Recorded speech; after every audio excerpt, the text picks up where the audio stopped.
to record a surplus of 5.5 and 3.4% respectively. Conversely, revenue from excise tax on imports is expected to have registered a shortfall of approximately 12 million, or 9.9% relative to the target year.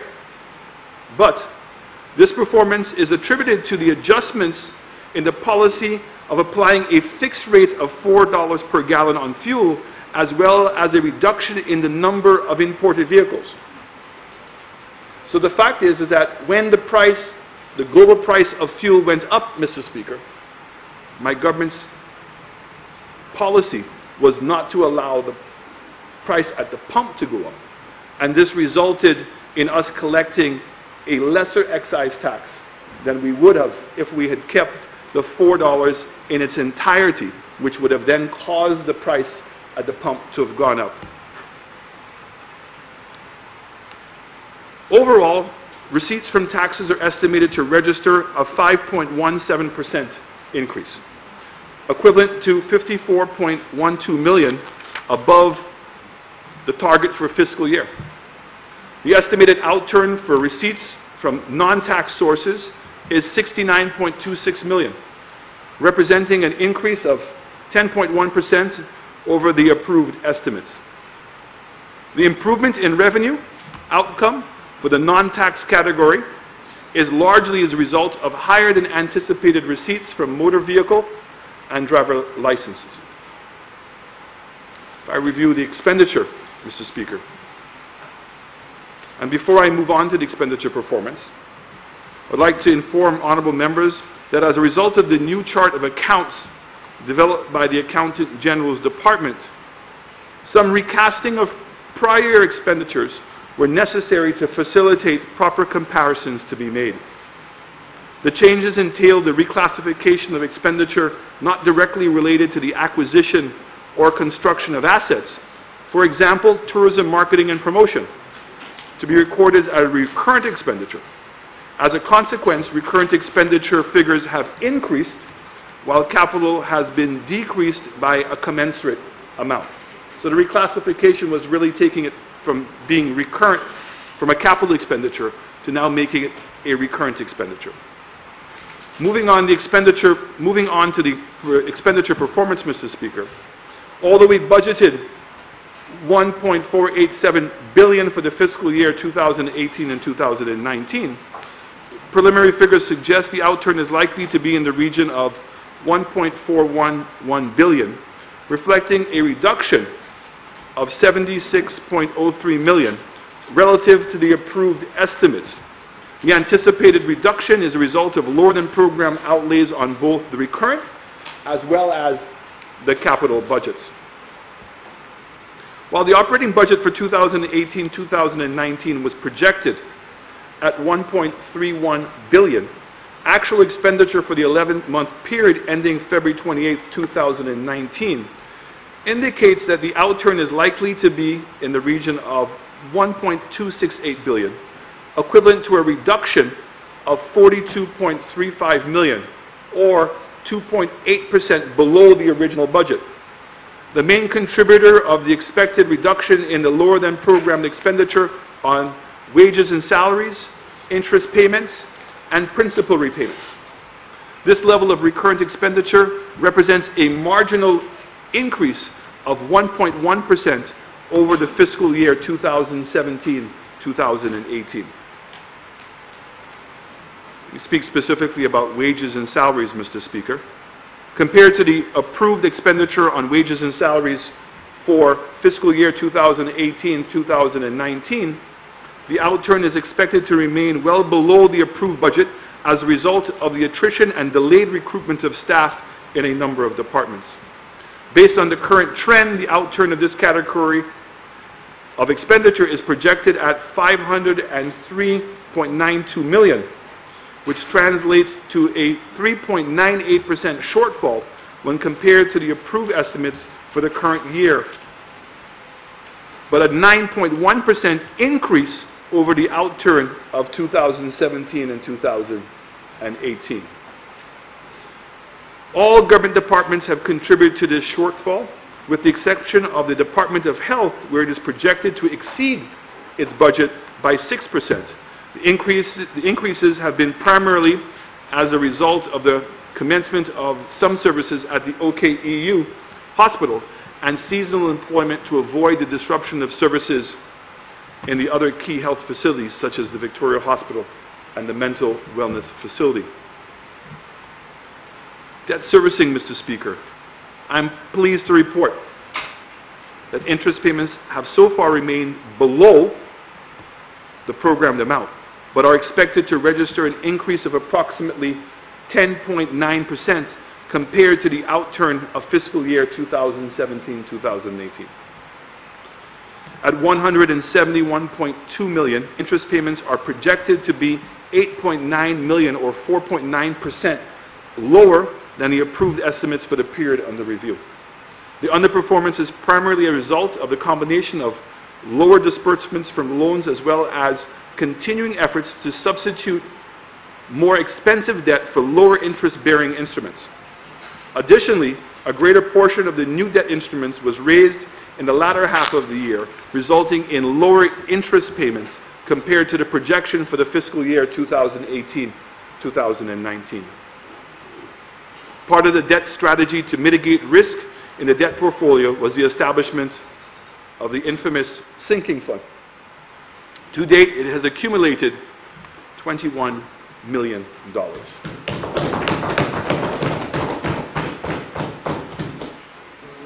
As it relates to transfers, the projected outturn indicates that spending on this category will record an increase of $11.71 million relative to the approved estimates of $180.15 million for the current year.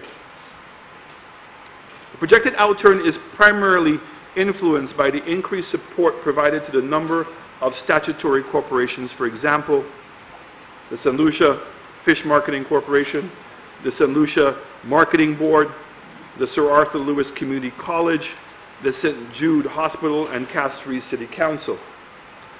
Medical assistance increased significantly from an approved budget of approximately $800,000 to well over $5 million, which provides clear evidence that a distress fund, while not as a line item in our budget, has continued to work and work to the benefit of the people of this country.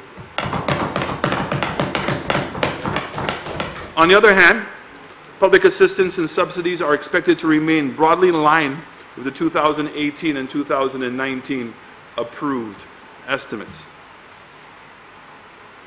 When it comes to capital expenditure, Mr. Speaker, on the development side of the budget, the perennial problem of capacity constraints, delayed disbursements of loan funds, and other administrative impediments continue to hinder the implementation of projects.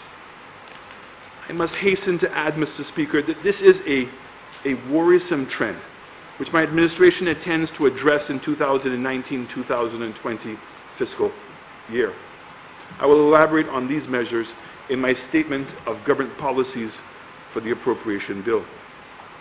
Regarding the performance on the capital side of the budget, spending on the acquisition and construction of capital assets is forecast to remain well below the program amount of $176.86 million.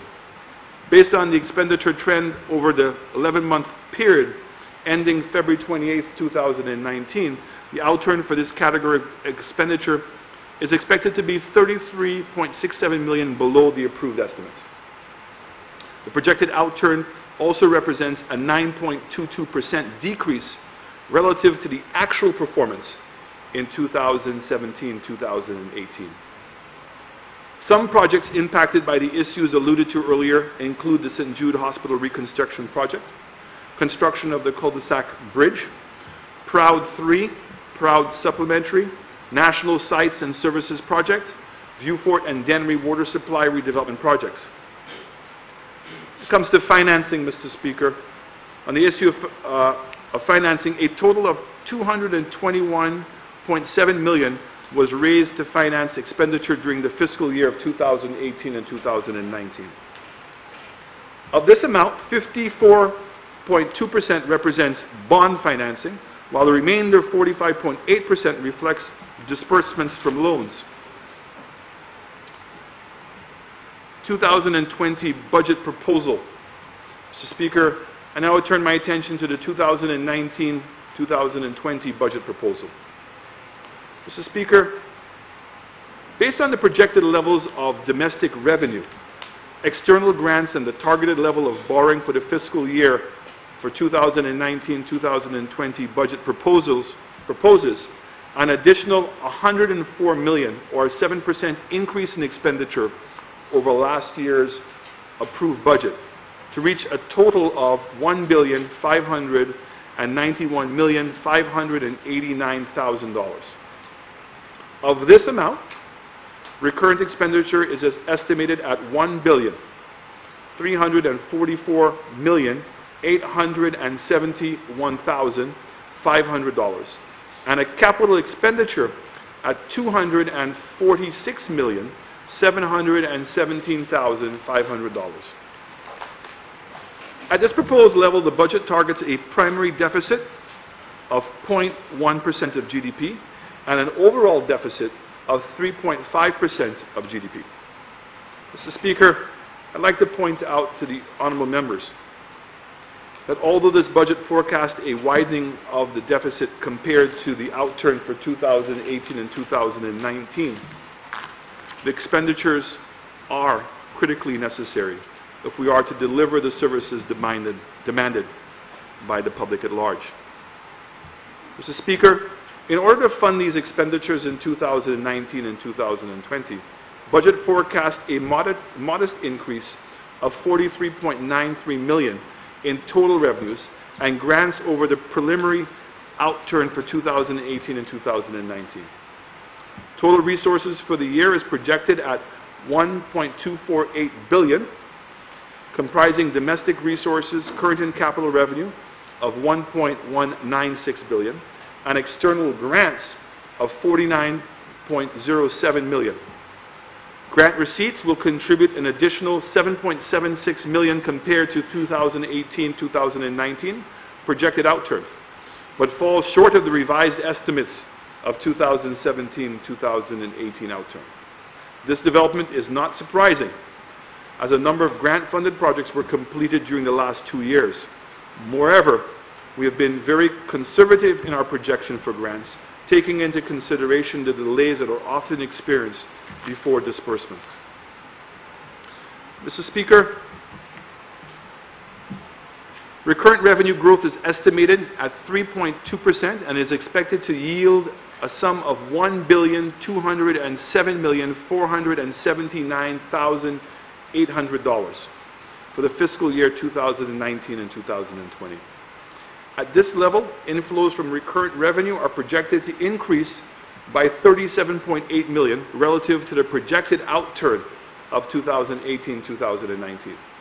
The increase is expected to be largely influenced by the anticipated improvement in economic activity, as well as the efficiencies in tax administration. The total projected recurrent revenue for 2019-2020 is comprised of $1.207 million, or 94% contributed by tax revenue, and $68.73 million, or 5.7% from non-tax revenue. The tax revenue is forecast to increase by 3.3% in comparison to the outturn of 2018-2019, while non-tax revenue is expected to decrease by 3.2% compared to the revised estimate of 2018-2019. The forecasts for the major revenue items are as follows. Taxes on income and profits are projected to amount to $285.19 million, which are up by $6.48 million, or 2.3% above the revised estimates of 2018-2019. This reflects an expected increases in all items in this category of revenue, namely income tax from corporations, individuals, and withholding tax. The projection for the main items under this category are as follows. The revenue from income tax, corporations, is expected to generate $99.61 million for the financial year 2019-2020, representing a 1.7% increase above the budgeted amount of 2018-2019, but a 5.6% increase over the outturn for the same period. This reflects the continuing trend of corporate profitability from 2017 and 2018 actuals of $89.02 million. So we're continuing to see, Mr. Speaker, a healthy increase in corporate tax. Revenue from income tax individuals is projected at $116.12 million. This represents a 3% increase above the revised estimates of 2018-2019 and reflects the historical steady annual increase in receipts from this source. Income tax arrears. Income tax arrears is projected at $42.8 million, down by $2.1 million or minus 0.5% from the outturn of 2018-2019. 45% of arrears are expected as past due amounts from corporations, while 42.1% of the total is anticipated from individuals. Overall, taxes on international trade custom duties are projected to grow by 4.4% to reach $249.67 million in 2019-2020, up from $239.26 million in 2018-2019 projected outturn. This revenue category accounts for 20.6% of the recurrent revenue and will benefit from the increased economic activity to yield an additional $10.34 million in 2019-2020. Of the total amount to be collected from taxes on international trade transactions, $127.3 million is expected to come from the import duty, $114.61 million from excise tax, and $3.59 million from passenger facility fee and throughput charges of $4.1 million. Mr. Speaker, it is important to note that the projection for excise tax imports remains below the approved figure for 2018-2019, as the component of this tax on fuel remains highly susceptible to market fluctuations. For the most part, general increases in the CIF value for imported products is expected to contribute significantly to the revenue line in this category, meaning that we continue to see the volatility in the price of fuel, and therefore very difficult for us to project with any kind of reliability what the actual CF price is going to be, and therefore to project what the excise tax collection on gas is going to be. Mr. Speaker, as it relates to taxes on domestic goods and services, revenue from this source is expected to generate $350.15 million, which is 3.6% more than the revised figures of 2018-2019. This reflects mostly the projection for VAT collected by the Inland Revenue Department and Customs and Excise Department.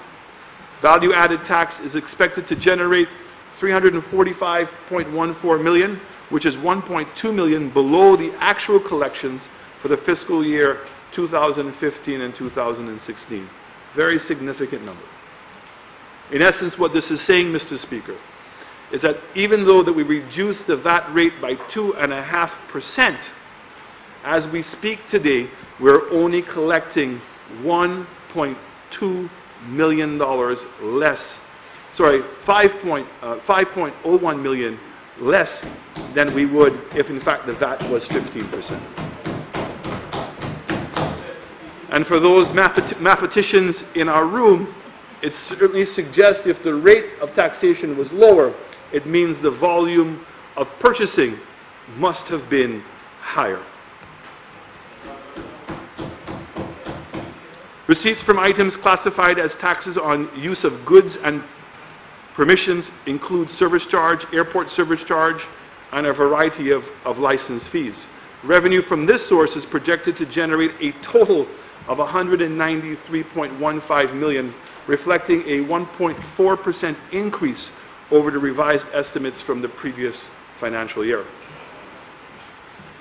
The increase reflects anticipated improvements in the collection from service charge on imports and airport tax, which is expected to offset a decrease in the estimated receipts from the citizenship by investment fee. Revenue from airport tax is projected to record a modest 2.9% or $1.03 million over the 2018-2019 outturn to reach $35.7 million for the new fiscal year. This projection is influenced by the higher revenue intake anticipated from the increased tourism arrivals, including stayover by 3.2% to 407,000 in 2019. Receipts from service charge on imports are projected to yield an additional $4.35 million, or 5.6% over the outturn of 2018-2019, to reach $82.05 million for the new fiscal year. This projection is influenced by the higher revenue intake anticipated from the uptick in construction activity forecast for the 2019-2020 fiscal period.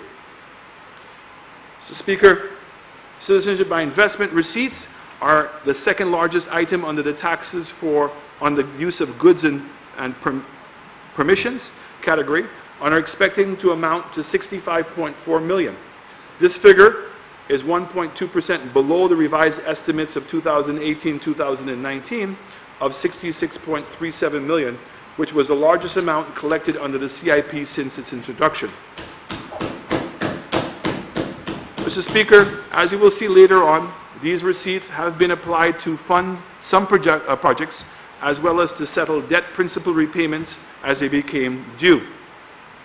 Mr. Speaker, administrative fees include fees on sales of services, are projected to generate a total of $55 million, reflecting a 2% increase over the revised estimates for the previous financial year. This category reflects mostly movements in motor vehicle licenses and registration, motor driver's licenses, and in-transit fees. With respect to the in-transit fees, remittances from this source are projected to increase by 37% to $10.8 million when compared to the approved estimates of 2018-2019. This category reflects a fee charge to cruise ship passengers who have not disembarked the vessel in port. Increases in landing port capacity, coupled with the introduction of larger capacity vessels, contributed to a higher outturn in 2018 and 2019. Motor driver licenses is projected to record an increase of 31%, or $2 million, when compared to revised estimates of 2018-2019. This category is positively correlated with the number of driver licenses renewed every triennium and the number of vehicles imported annually. Revenue collection from motor vehicle licenses is expected to remain relatively flat at $8.8 million compared to the spike seen in 2018 and 2019, which resulted partly from the increase in imported used vehicles. Total grant disbursements in the fiscal year 2019-2020 is estimated at $49.08 million, which constitutes $3.9 million of resources. It is expected to cover 15.6% of the total capital expenditure. The forecast for 2019 and 2020 represents a $7.8 million decrease compared to the projected outturn for 2018-2019 fiscal year. Mr. Speaker, as mentioned earlier, the 2019-2020 estimates of revenue and expenditure provide for total expenditure, inclusive principal repayments, of $1.592 billion. At this level, the 2019-20 budget proposes an increase of $100 million, or 6.9% compared to the revised estimates for the fiscal year 2018-2019. Of the $1.592 billion being proposed as total expenditure, $1.345 billion, or 84.5%, is allocated to meet recurrent expenses. up by $21.6 million or 1.6% over the revised estimates for the preceding year. When compared to 2017-2018 projected outturn, the outlay for 2019 and 2020 represents an increase of $107.1 million or 8.7%. The expansion in recurrent expenditure reflects notable upwards adjustments to cater for increases in debt service payments, wages and salaries, and goods and services. Mr. Speaker, of the total allocation of $534.5 million for wages and salaries, a sum of $432 million has been programmed to cover personal emoluments to employees. This amount accounts for 81% of the allocation for salaries and wages, while the remainder covers the projected costs of retiring benefits and employer contributions to NIC. Overall, the allocation for this category of expenditure represents 39.7% of recurrent expenditure, an increase of 2% relative to the revised budget of the preceding year, and caters for not only compensation to existing employees, but for the recruitment of staff to fill vacancies in various key departments, such as the Department of Home Affairs, Police, Probation and Parole, Bordelais Correctional Facility, Department of Justice in the Forensic Lab, the DPP's office and the Supreme Court, the Attorney General Chambers. The allocation for retiring benefits and contributions to NIC has been programmed at $101.5 million, up by $1.8 million, or 1.83% compared to revised estimates of 2018-2019. Mr. Speaker, a sum of $325.3 million has been allocated to meet debt service requirements during the financial year of 2019 and 2020.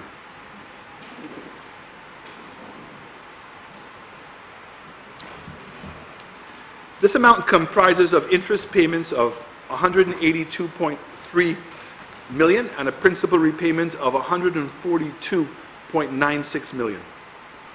$12 million of which is expected to go towards building up the sinking fund to liquidate maturing debt instruments. So that means our sinking fund would have gone to $33 million by the end of next year.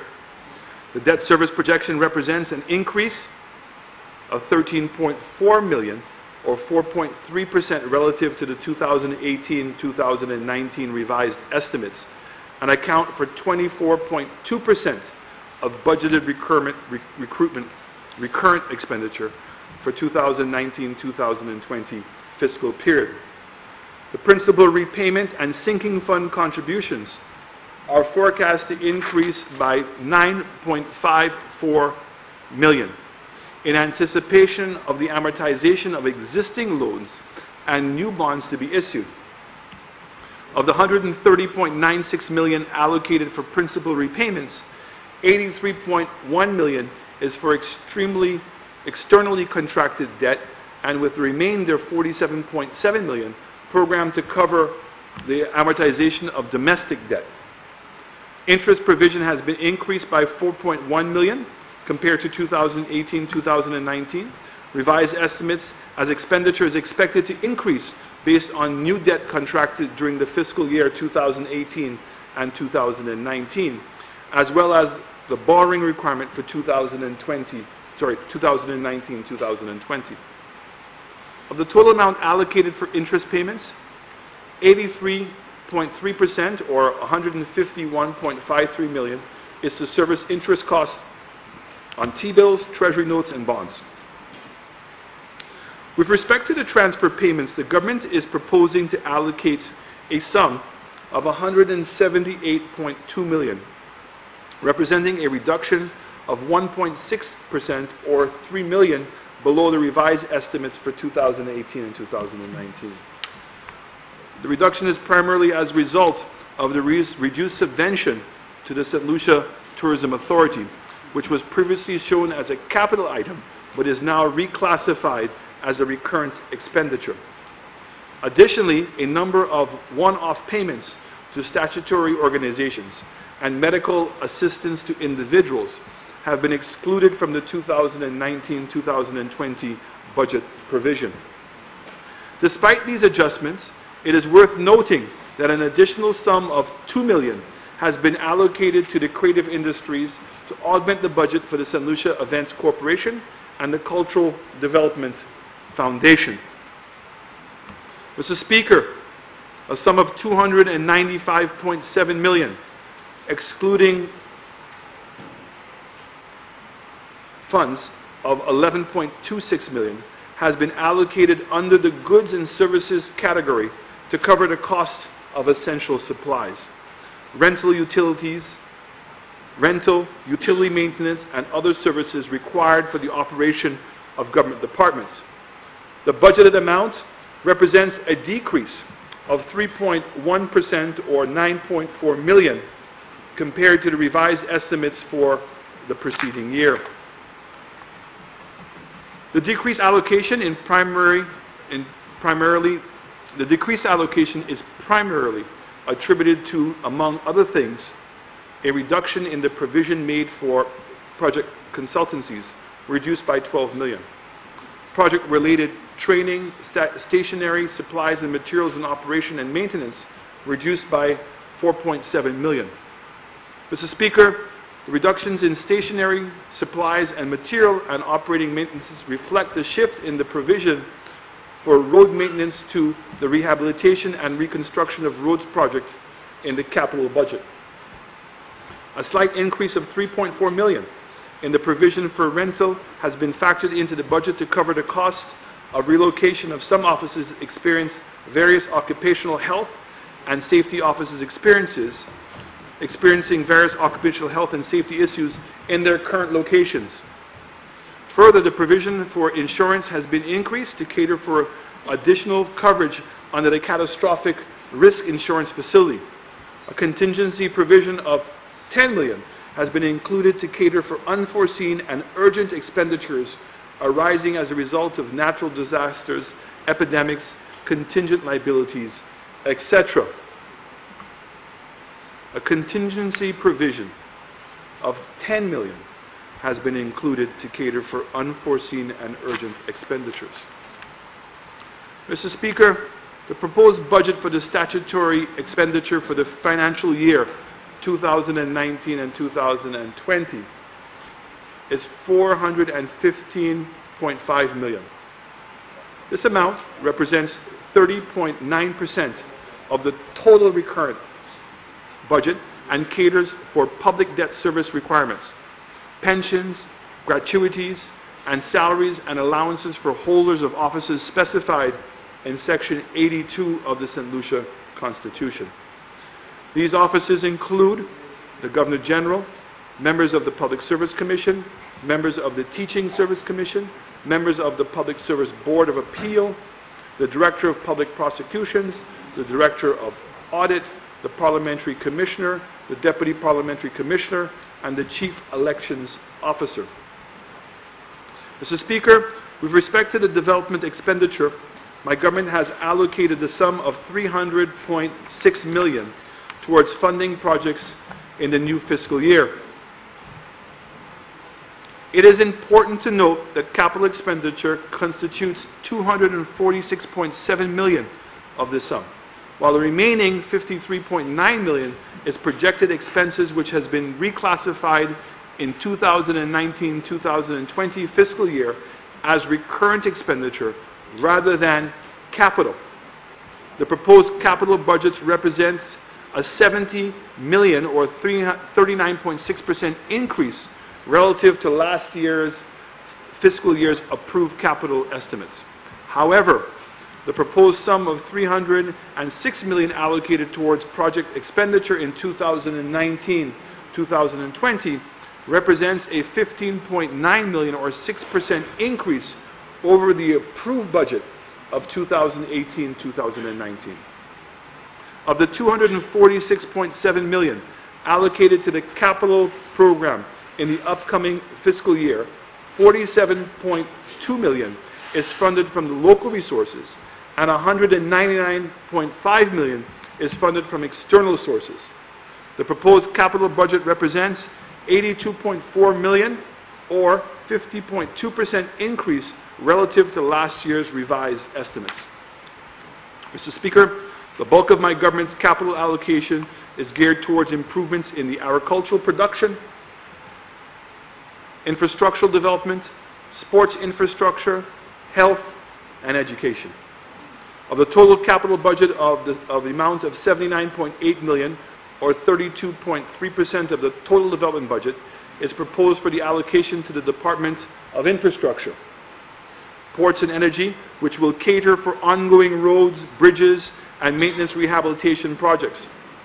Mr. Speaker, the proposed allocation for roads and bridges for 2019-2020 represents the largest amount since the fiscal year 2006-2007. The second largest share of the development budget of $47.4 million, or 19.2%, is proposed for the allocation to the Department of Economic Development, which represents a 13.1% increase compared to the revised capital budget for 2018-2019. A proposed sum of $20.6 million has also been allocated to the Department of Sports to cater for the major improvements to sporting facilities around the island.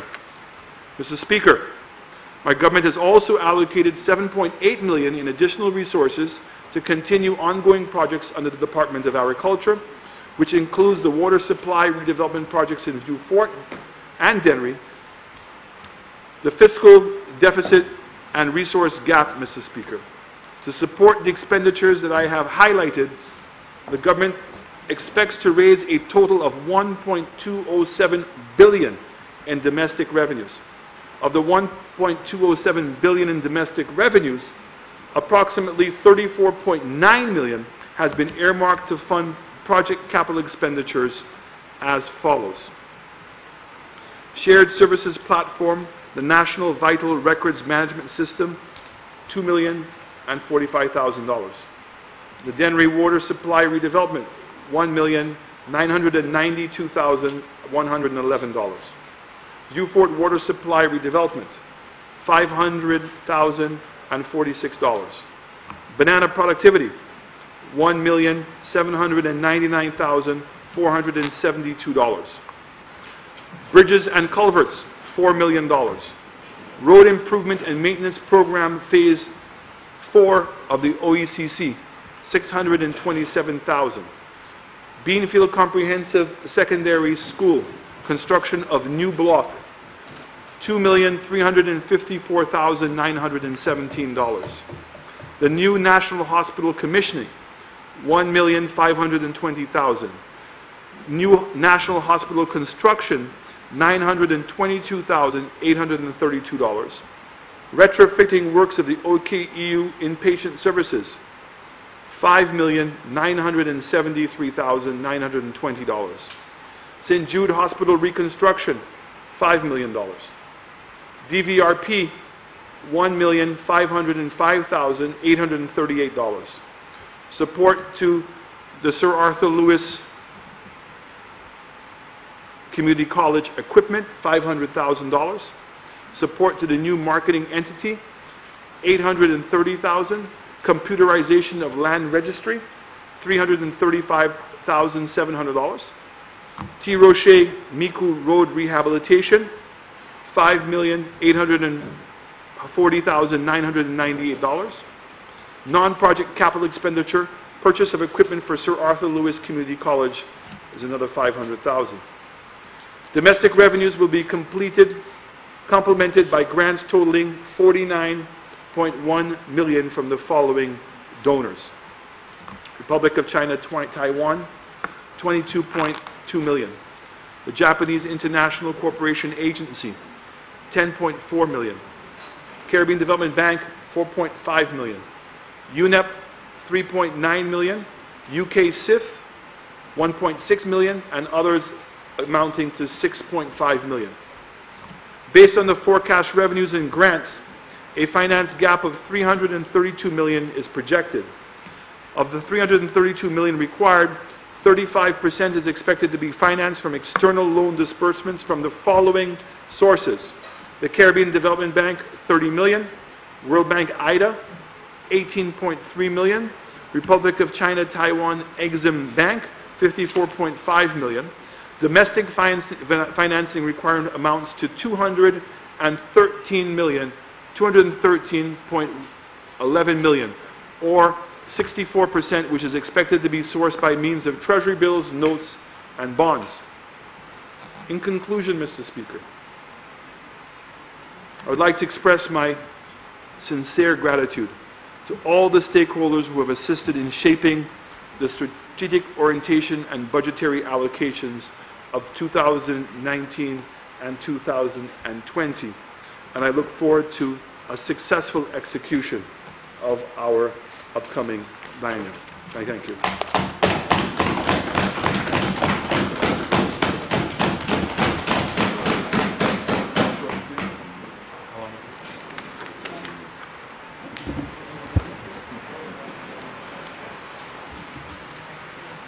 Honourable members, the question is that the Honourable House of Assembly do adopt the report of the Standing Finance Committee on the estimates of expenditure for the financial year 2019-2020 in the sum of $1,591,589,000, and do agree that the said sum do form a charge against the consolidated fund and other funds of the state of St. Lucia.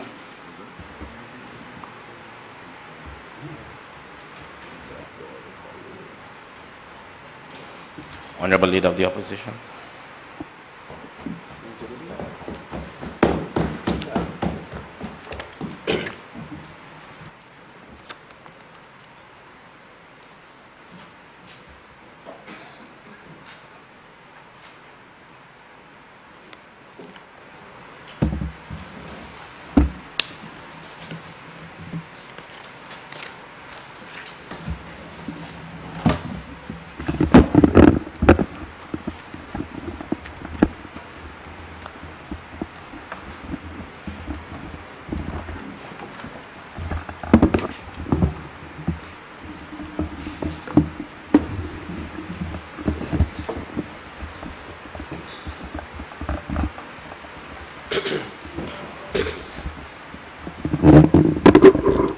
Thank you very much, Mr. Speaker.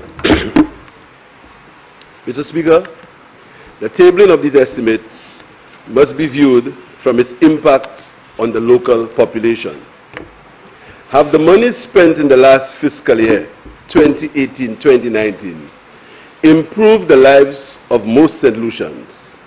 And are there reasons to believe that the planned expenditure for 2019 to 2020 are realistic and likely to improve the living conditions of the people of St. Lucia?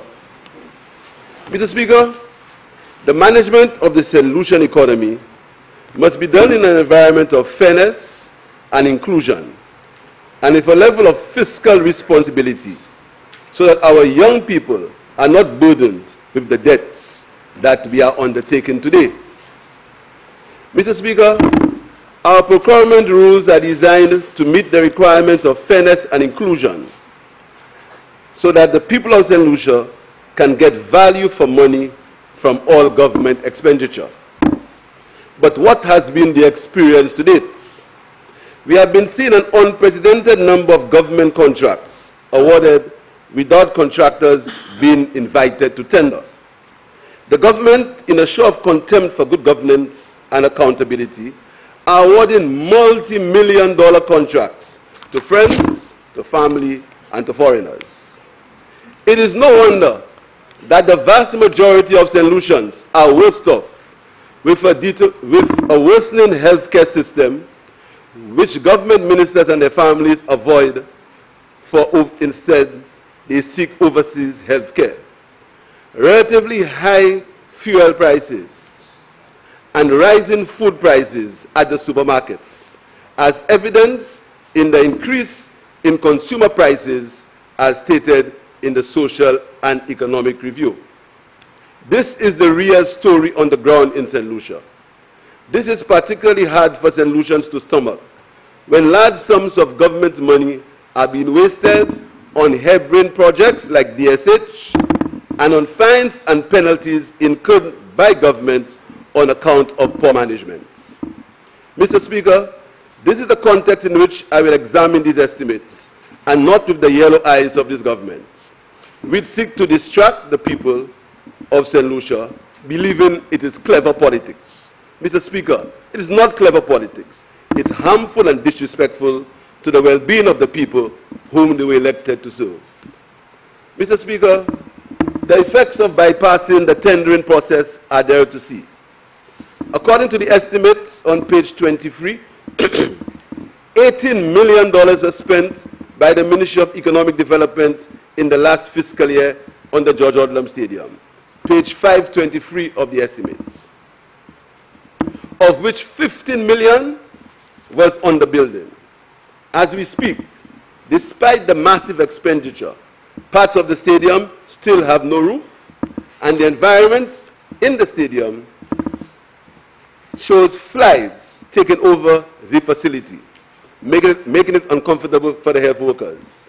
Despite the spending of $15 million, the St. Jude Hospital site or the George Odlum Stadium still remains a construction site. The question must be asked, how was that money spent?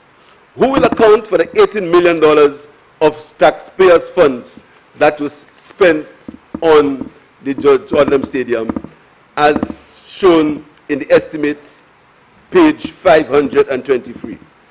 In spite of this massive expenditure, the health care at the facility has not improved. People continue to die because of a lack of adequate resources. These monies that are being wasted still need to be funded, either through borrowing or taxes. Well, they have targeted the minibus drivers to pay up more. Never mind the high price of fuel created by the imposition of $4 excise tax on every gallon of fuel. On page 66 of the estimates, route permit fees are to increase by over 500% in the year 2019 to 2020. We are waiting to see the effects on commuters, whether it will be shown in an increase in bus fares. Will the citizens of this country get a proper accounting for the $40 million of consultancy services and commissions that were paid in the last fiscal year? Were all the consultants chosen by tender? What did these consultants produce? And what efforts were made to utilize the capacity within the civil service to perform these consultancy services?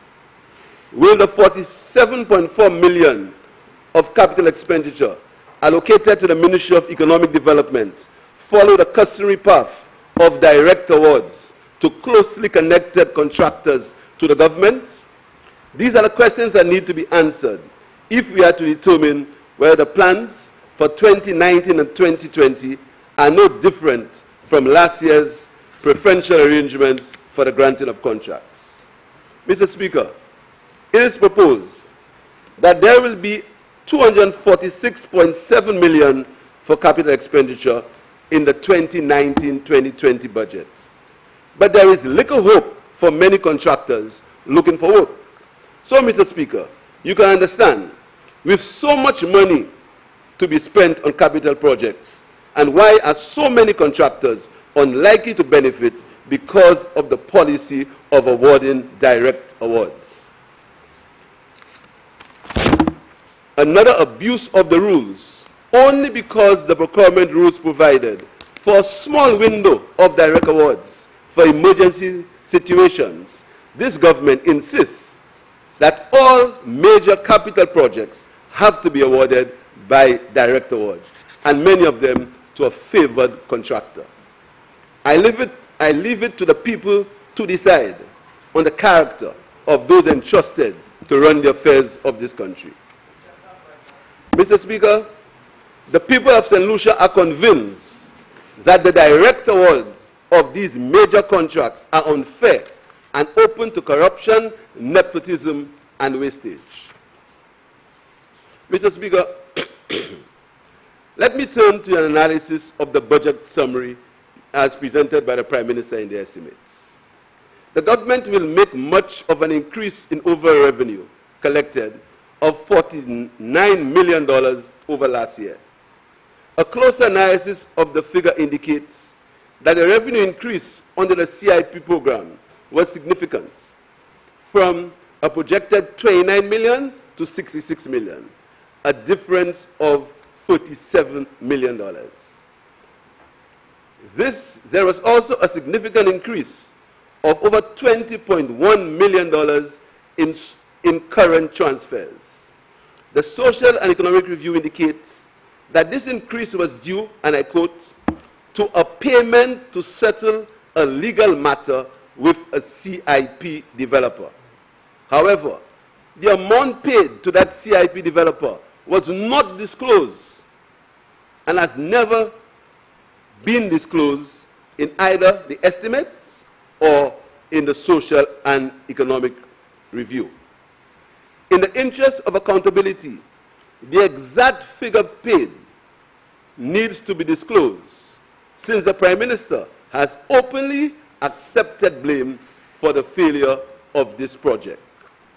Once more, I want to advise civil servants always to maintain their professionalism and resist the pressures from politicians to withhold important information which should be in the public domain. And we ask the question one more time: how much money was paid for the failed range project?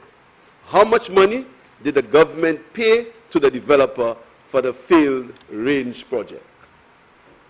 Mr. Speaker, I note the massive increase in capital expenditure for 2019-2020, in excess of $100 million over that of 2018-2019. The rate of project implementation in previous years is not encouraging. In 2017-2018, capital expenditure, $157 million, fell $19 million short of the approved estimates for the same year.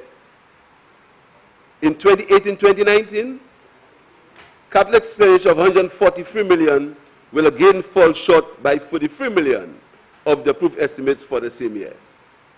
If the capacity was not there to realize smaller levels of capital expenditure in the previous 2 years, then we have no reason to believe that the government will be able to implement the capital expenditure projects it has planned for 2019-2020, totaling $246 million. The poor level of implementation in previous years, coupled with no evidence of improved project implementation capacity, make the 2019-2020 capital budget unrealistic. No amount of short-turning events and project announcements will erase the image of a Minister of Finance carrying an empty basket promising food for people. We have too much evidence of a Prime Minister and Minister of Finance who promises much and delivers little. Public trust in this government has long gone, with justification. Mr. Speaker, I have good reason to believe that the allocation of expenditure under some headings fails to tell the true picture of what some departments are costing to the people of St. Lucia. On page 147 of the estimates, the High Commissioner's Office in London, it is said, has 5 persons approved. Yet, my information tells me there are at least 9 people working in that office. The increase in recurrent expenditure for the Ministry of External Affairs was over $1 million. $1 million more in increased expenditure for the Ministry of External Affairs, recurrent expenditure. Yet, it was that same government, when in opposition, complained about the level of expenditure in the foreign missions. There is also need to uncover and to disclose some government expenditure that appears to be buried in the estimates. I refer to the monies paid to the attaches, to the ministers. Under what caption in the estimates are they? and how much is being paid to these attaches? Where do they appear in the estimates, and how much is being paid to these attaches?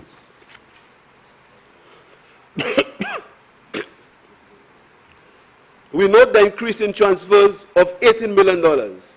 And as I stated before, no mention is made to the amount paid to range for the ill-fated project, which the Prime Minister has not explained to the people of St. Lucia. Mr. Speaker, the National Trust is still being punished by withdrawal of its subvention. Mr. Speaker, the government's fiscal irresponsibility continues.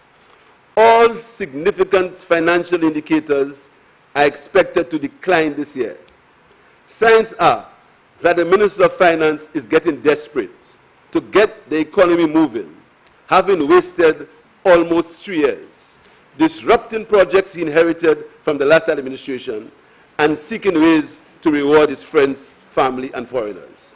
So he has planned to plunge the country into a deficit position in the hope he can revive the economy with the next elections on the horizon. He does not mind plunging the economy in a deficit position with the hope of getting some projects ready with the next elections close at hand. For the year 2019-2020, it is projected that surpluses will decrease and deficits increase, leading to an overall deficit of $189 million, or 3.5% of GDP. Mr. Speaker, this government is reckless, putting the country in debt with an overspend of nearly $200 million. Within the context of what this government inherited, when the primary balance was positive and the overall deficit was 1.9% of GDP, he is now steering the economy in the wrong direction. All this because of an uncaring government that is misguided by the selfish desires of winning elections. Mr. Speaker, I expect to hear in the policy statement by the Prime Minister the same promises of huge projects, huge hotel developments, huge projects that we've heard from the year 2017. But we may move a step further in that we may have some sword turning this year. Mr. Speaker, the Social and Economic Review indicates on page 47 a higher current account surplus, which is expected to increase to $76.7 million in 2017-2018 to $97.9 million in 2018-2019. The budget summary does not seem to say the same story. The budget summary shows the current account to be in deficit of $20 million in the 2017-2018. And it states that the current account surplus is $40 million and is projected to be $5 million in the coming year. So we need to have an explanation as to why the difference between what's in the Social and Economic Review and what is said in the budget summary. Mr. Speaker, the increase in excise tax on fuel was proposed initially to be in a lockbox. Now, the language has changed to earmarked. It's no longer in a lockbox, but it's earmarked. The increase in revenue was due to a large extent to the relatively high taxes on fuel. Mr. Speaker, I want to ask the Prime Minister once again, how much is in the lockbox? Mr. Speaker, interest charges will increase this year due to an increase in borrowing by central government. Mr. Speaker, the government's dismal performance in capital expenditure is the reason for the improvement in the deficit. If the approved expenditure for the year of $143 million had been utilized, then the situation would be different. The government's boast is actually a mirage, since its capital spending contracted by 15.3%, the lowest since the year 2008-2009, when the United Workers' Party were in power. The low growth rate of just over 1% shows that the economy is not growing, hence the relatively flat unemployment figures. The growth in the economy for the past year was only 1%, 1.5%, and it shows that all the government's policies and all the government's spending did not manifest itself in any growth in the economy, since growth was only 1%, 1.5%. Mr. Speaker, I turn to the issue of debt, and I want to outline what this Parliament approved in the last fiscal year. In October 2018, this Parliament approved $2 million US, which is 5.4 million EC from the International Development Association. In that same sitting, this Parliament approved $3 million for Tirochet Wall from the First National Bank. In that same sitting, the Parliament approved $32.6 million from the First National Bank. In that same sitting, the Parliament approved $20 million US, or 54 million EC from the International Development Association. In December 2018, at the sitting of Parliament, the Parliament approved $24.3 million from the Bank of St. Lucia and $8.1 million from the Bank of St. Lucia, 50 million US, or 145 million from the Export-Import Bank of Taiwan, and 4.9 million US, or 14.23 million EC from the Caribbean Development Bank, a total of $275 million without the inclusion of treasury bills. However, the budget summary shows a total of only $197 million. We need an explanation for the difference between what the Parliament approved and what is shown in the budget summary.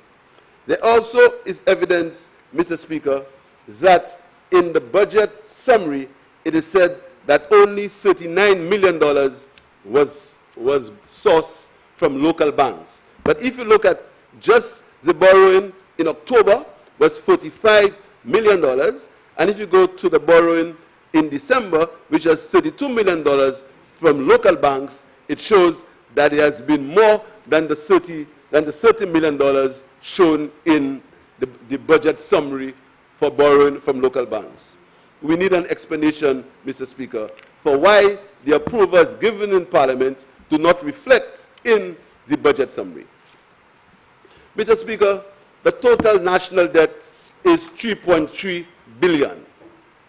We note an increase in the national debt of $4.1 billion when compared to the period 2017-2018 of 3.5, which was lower than the period 2009 to 2014. It is clear, Mr. Speaker, that the UWP government's record on debt is not what is espoused by the Prime Minister. The UWP government continues to put the country into more debt. Government intends to borrow $332 million this year, without any mention of the guarantee for the Hiwanora International Airport. Mr. Speaker, the IMF report for St. Lucia flags the rise in public debt and projects an increase to 81.3 million, 81.3% of GDP in the year 2023, even after the government had the benefit of a 19% increase in nominal GDP that reduced the level of public debt in terms of percentages. I want to say that again, Mr. Speaker. Mr. Speaker, the IMF report, the latest one for St. Lucia, flags the rise in public debt and projects an increase in the debt to GDP of 81.3% in 2023, even after the government had the benefit of a 19% increase in nominal GDP that reduced the public debt in terms of percentages. The question is, Mr. Speaker, Why is the government putting this country in debt that the country does not deserve? That is the question. 81.3% in 2023, when this government told the ECCB that they intend to reduce the national debt to 60%.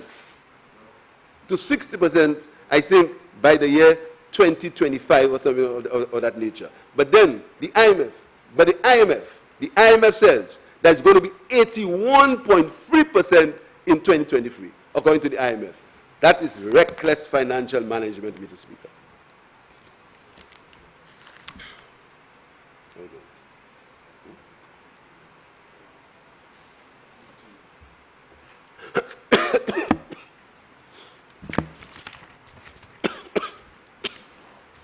Mr. Speaker,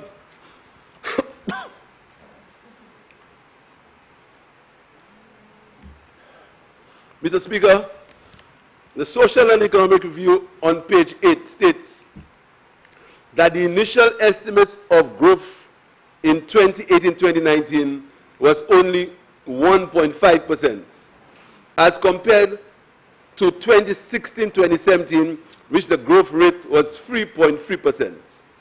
It is fair, Mr. Speaker, to say that while this government boasted that they did not have their own budget to work with, the growth rates of 3.3% in 2016-2017 and the growth rates of 2018-2019 of only 1.5%, it shows that when the United Workers' Party had their own budget to work with, a budget that they conceived and they produced, the growth rate was only 1.5%.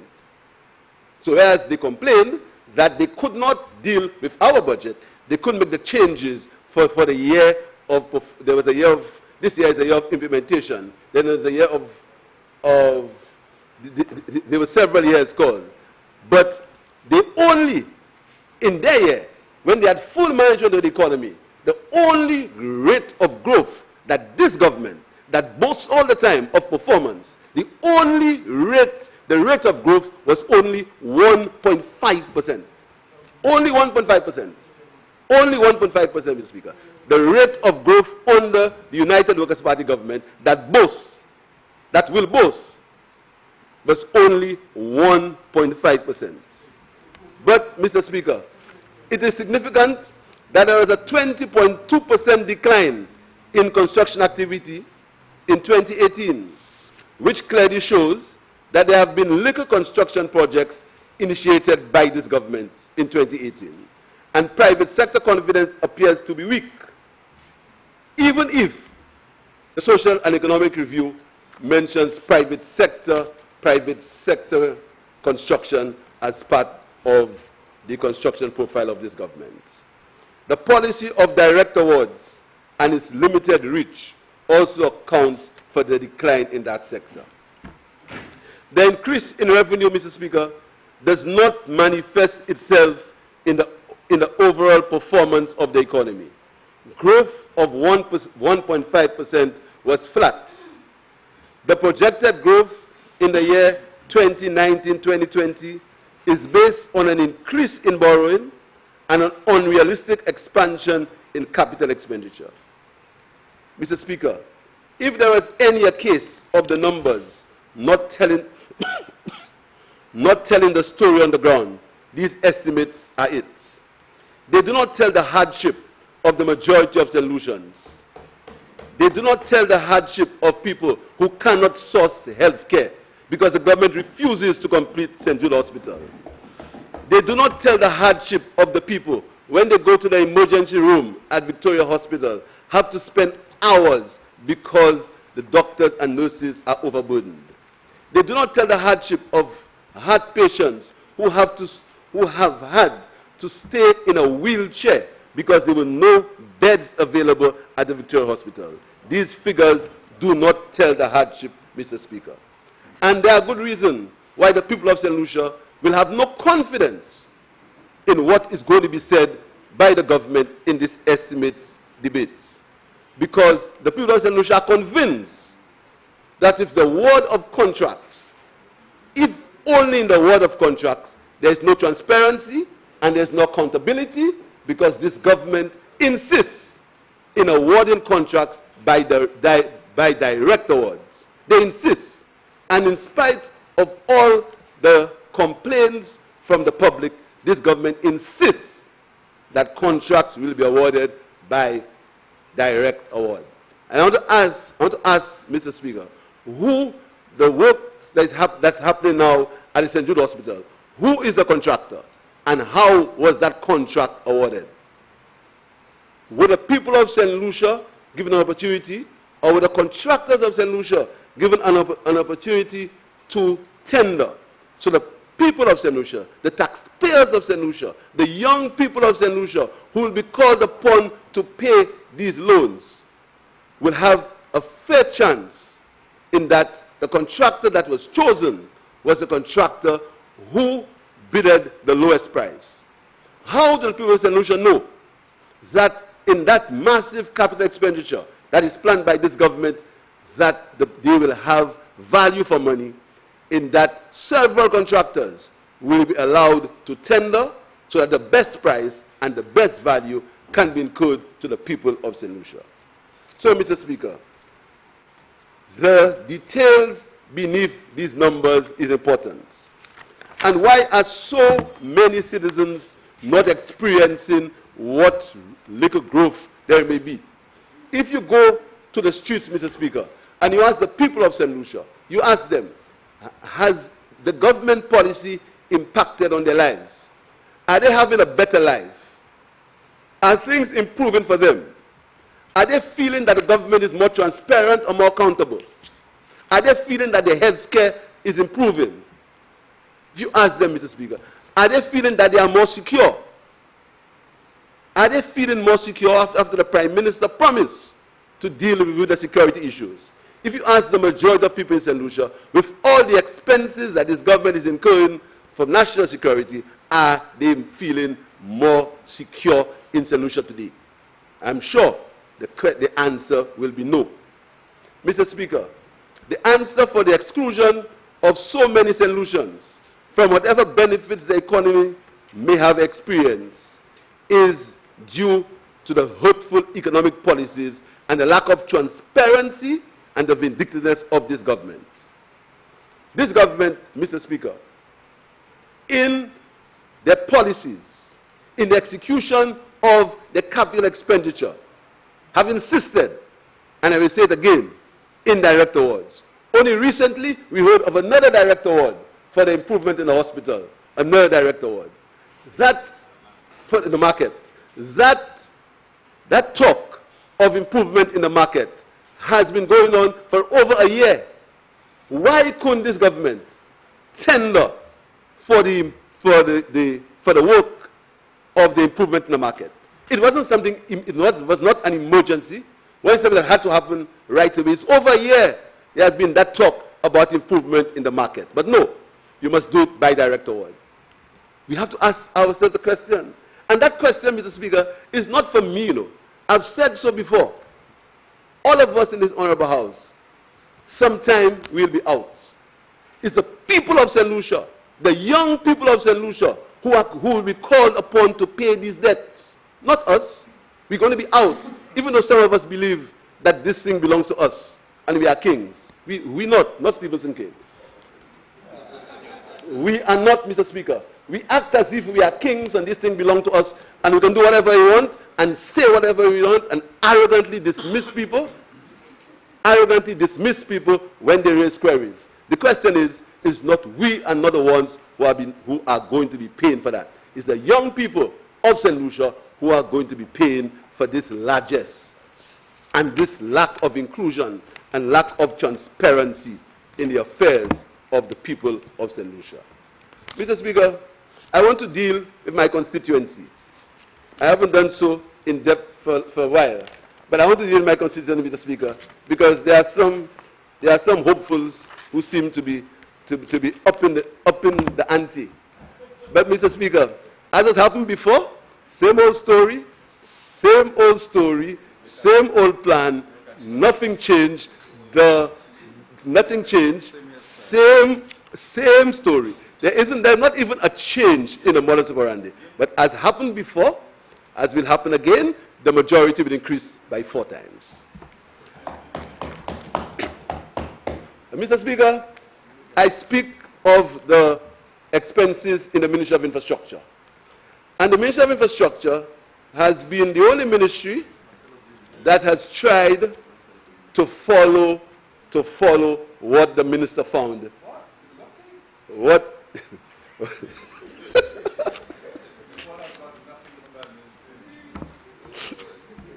I said try to follow.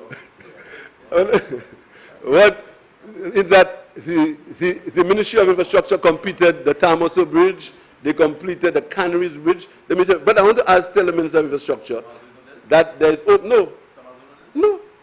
Tamoso is ours. The minister was smart. He continued. He didn't do like his friends. I want to tell the Minister of Infrastructure that there's only one road that I need to be resurfaced in my constituency. That's the Marshall Main Road. And the only reason why the Marshall Main Road was not resurfaced when I was there, because I don't want to be selfish. Well, if you want to say so. So I want to ask the Minister in the expenditure for the Ministry of Infrastructure, I'd like him to put in the Marshall Main Road. That's the only road in my constituency. And Mr. Speaker, I don't want to boast. I know my colleagues from Cashew South get vexed with me. All the roads in my constituency are perfect. Bocage, Chabot. I mean, the Enchibo housing area has the best roads in the country under my representation. So I saw about the people. So the Marshall Main Road is the only road that I need to be resurfaced. Mr. Speaker, under the $20 million that needs to be spent that is proposed to be spent in the Ministry of Sports, Mr. Speaker, I want to ask this government to look at the Marshall grounds. Mr. Speaker, in the last financial year, or in the last term of government, when this government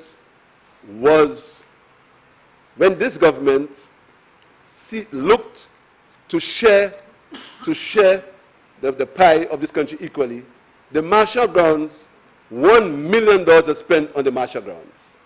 The Marshall grounds was lighted. The Marshall grounds, the entire surface was resurfaced. The entire ground was resurfaced. The lights on the Marshall ground were of international standards. But we did not have time. We did some work on the James Belgrave Court. But which is a problem that we have to solve, due to vandalism, it was damaged. We also put changing room facilities, toilets, etc. on the Marshall grounds. But again, that is something I cannot condone, and I will not condone the changing rooms were vandalized. So in the expenses, I know somebody promised the people of Marshall a swimming pool. Yes, they were promised a swimming pool in Marshall. But you know, that is the habit of promises.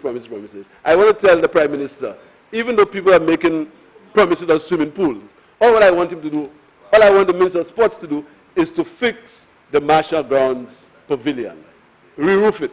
It is in need of repair, and if you're spending $26 million, you can spend $1 million on the Marshall Grounds. Mr. Speaker, the Rock Hall lands. I was invited by the Ministry of Housing to have a look at what's happening in the Rock Hall area. I will support any fair rationalization of the lands at Rock Hall, because that was started by us, and I want to continue.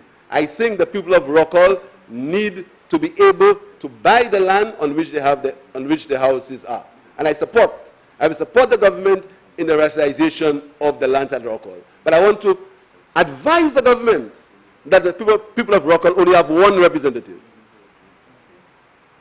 I want to advise the government that the people of Rock Hall only have one representative. And I will support any rationalization of the lands in that area. I will support it because the people of Rock Hall, and we started it. We started already. I want to continue. I want to support the rationalization of lands in that area. Mr. Speaker, the final in my constituency that I want to speak of is a so-called project in an area in a place called La Puise-L'Eau. Mr. Speaker, La Puise-L'Eau. Mr. Speaker, it is disrespectful. It is disrespectful to WASCO and the minister in charge of WASCO. It is disrespectful for WASCO to enter into discussions about the use of facilities in my constituency without informing me. It is very disrespectful. I am the elected parliamentary representative for Castries East. And any development in any of our constituencies should be and must be passed through us.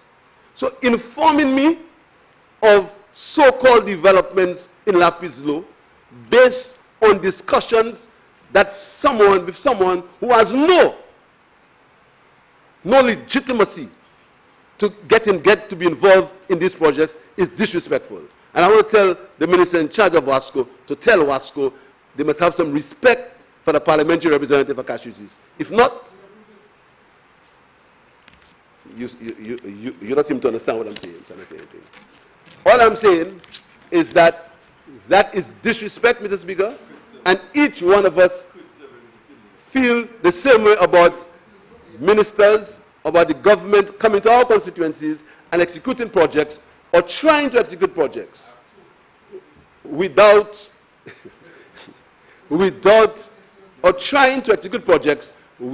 discussions with the elected parliamentary representative. When we were in government, I can give you at least 2 examples where the shadow minister for communications and works was called in to discuss the North-South Link Road, where the leader of the United Workers' Party and the shadow minister of communication and works was called in to discuss the airport redevelopment project. But what this government wants to do or seeks to do is to empower people who have been rejected by the people of St. Lucia. This is disrespectful, and I want to call on this government to stop that practice, because this practice will not give them the advantage of winning the seat which they think they will get. It's always shown that when these things happen, the majority increases in the next year. Mr. Speaker, in conclusion, I have no hope in the estimates. I do not think that the estimates will change life in St. Lucia. I do not think that the estimates which will improve health care. I think the people of St. Lucia will continue to suffer because of inadequate health care, because the health care that they receive is due to the government's not completing the St. Jude Hospital and not commissioning the OKEU Hospital. I think that the estimates will not improve the lives of the people of St. Lucia. I think the estimates will still see the increase in prices at the supermarkets. I think that this government is living in a world of illusion and in a world of make-believe, where you believe that the more you say something, or the more you deflect, or the more flashing mirrors that you have, you will fool people. This is not a game of fooling people. This is not a game of upmanship. This is about the development of St. Lucia. This is about the future of our young people. This is not a game of seeing who can outsmart each other. It's a game where you have to look at the reality of the world, the reality of what's happened in the country. And everyone will tell you, or most people will tell you, that the country is not going in the right direction. The country is not in the right direction. So, Mr. Speaker, I want to tell you that I have no confidence in the estimates. I have no confidence that the government will meet the capital expenditure that it is projecting.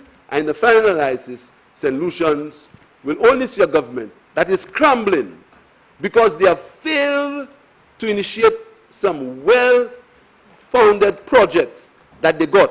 They failed to initiate it. And now, with elections around the corner, I always told them that 4 years was not 40 years. They've realized now that elections are around the corner, so there's a mad rush, there's a mad scramble. So all the arrogance, all the you did it too, and all that you'll never get there, that the reality is coming, because very soon the people of St. Lucia will be called upon to make a decision as to which government will take them into the next 5 years. I thank you, Mr. Speaker.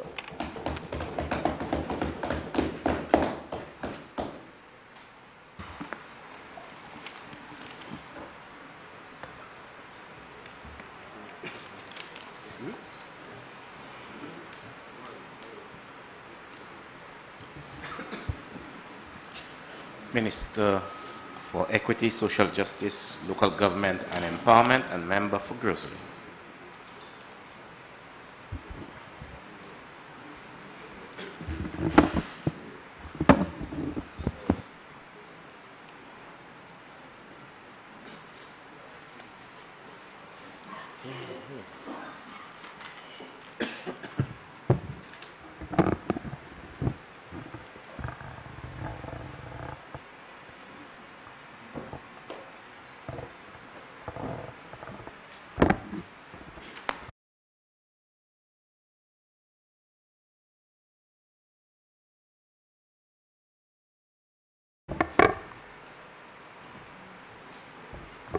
Thank you very much, Mr. Speaker. Mr. Speaker, I'll take this opportunity to give an overview of the figures and the expenditure in the budget for the Ministry of Equity, Social Justice, Local Government and Empowerment for the upcoming period 2019-2020. Mr. Speaker, during the fiscal year 2018-2019, the performance of the Ministry of Equity, Social Justice, Local Government and Empowerment can aptly be described as being mixed, largely on account of several operational and administrative changes which would have impeded the Ministry's efforts at implementing some of its critical initiatives. The year would have witnessed several changes in the Ministry's leadership, prompted by the retirement of the outgoing Permanent Secretary, Mr. Donovan Williams, and Ms. Dawn French, the Deputy Permanent Secretary for Local Government and Creative Industries. In addition, the Division of Human Services also noted the departure of Mrs. Elizabeth Lewis following many years of service to the Child Protection Service in St. Lucia. Since then, Mr. Speaker, we have realized new leadership in the ministry, and Mr. Donovan Williams has been replaced by Mrs. Velda Joseph as Permanent Secretary, and Ms. Lenita Joseph has assumed the position of Deputy Permanent Secretary. We have also seen the appointment of a new Director of Human Services as well. In an effort at finding the optimal operational configuration for the delivery of social services to the St. Lucian public, the ministry, which previously constituted both the Department of Youth Development and Sports and the Department of Local Government and Creative Industries, is now a standalone ministry focusing solely on the delivery of social protection, community development, while retaining the responsibility for local government, which was always under the auspices of the ministry. Mr. Speaker, despite the many headwinds, the ministry managed to push through several of the major reforms that are within its remit. These include the enactment of the Child Justice and Child Care Protection and Adoption legislation, which were mentioned as part of the government's legislative agenda during the 2018 throne speech.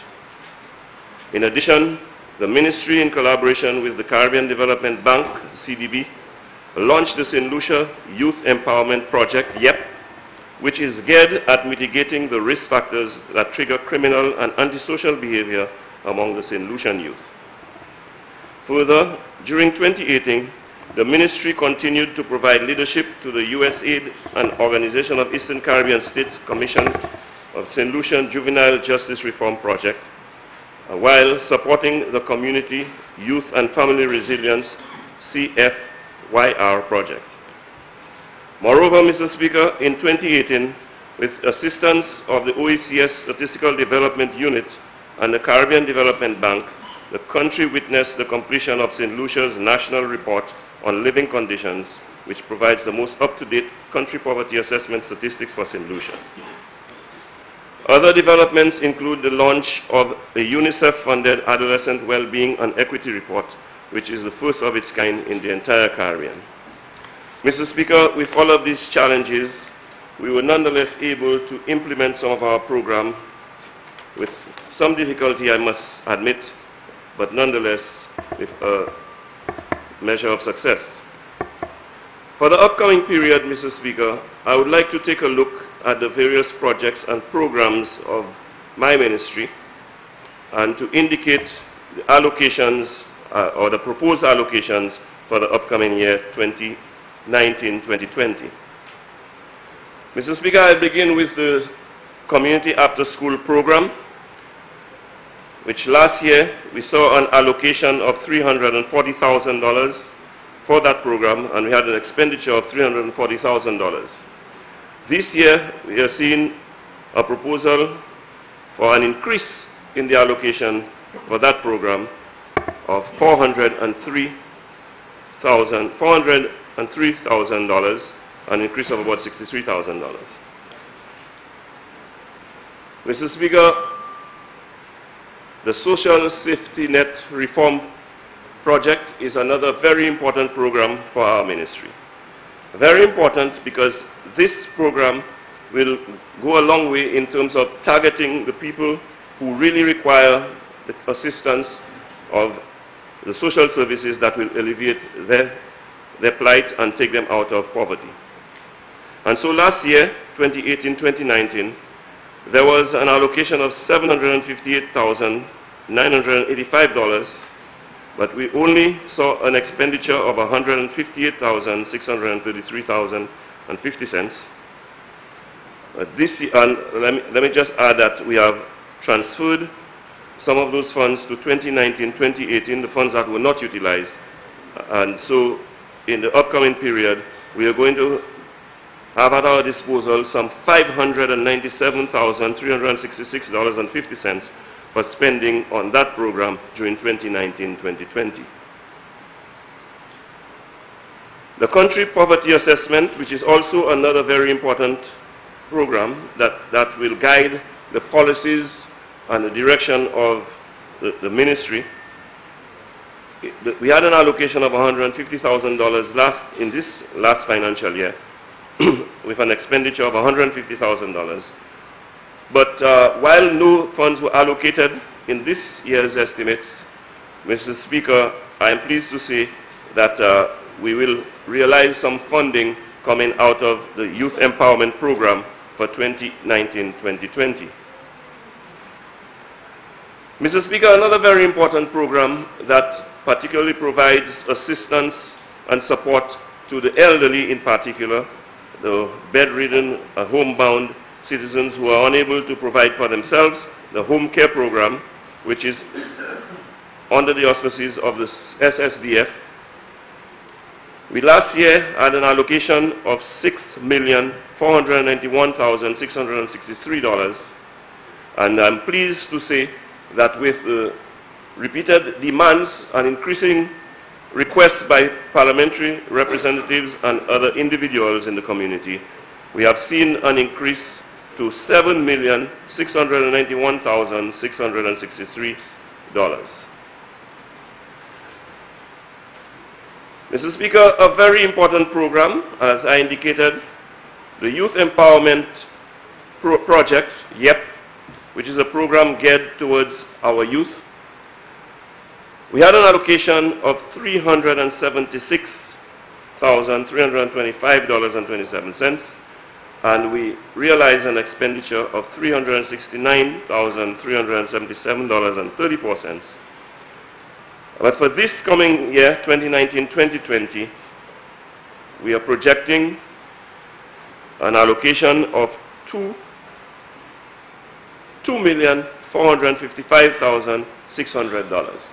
A mass improvement for the program, Mr. Speaker, which we hope will make a massive dent on the situation as far as it relates to criminality among young people and reforming young people as far as deviant behavior is concerned.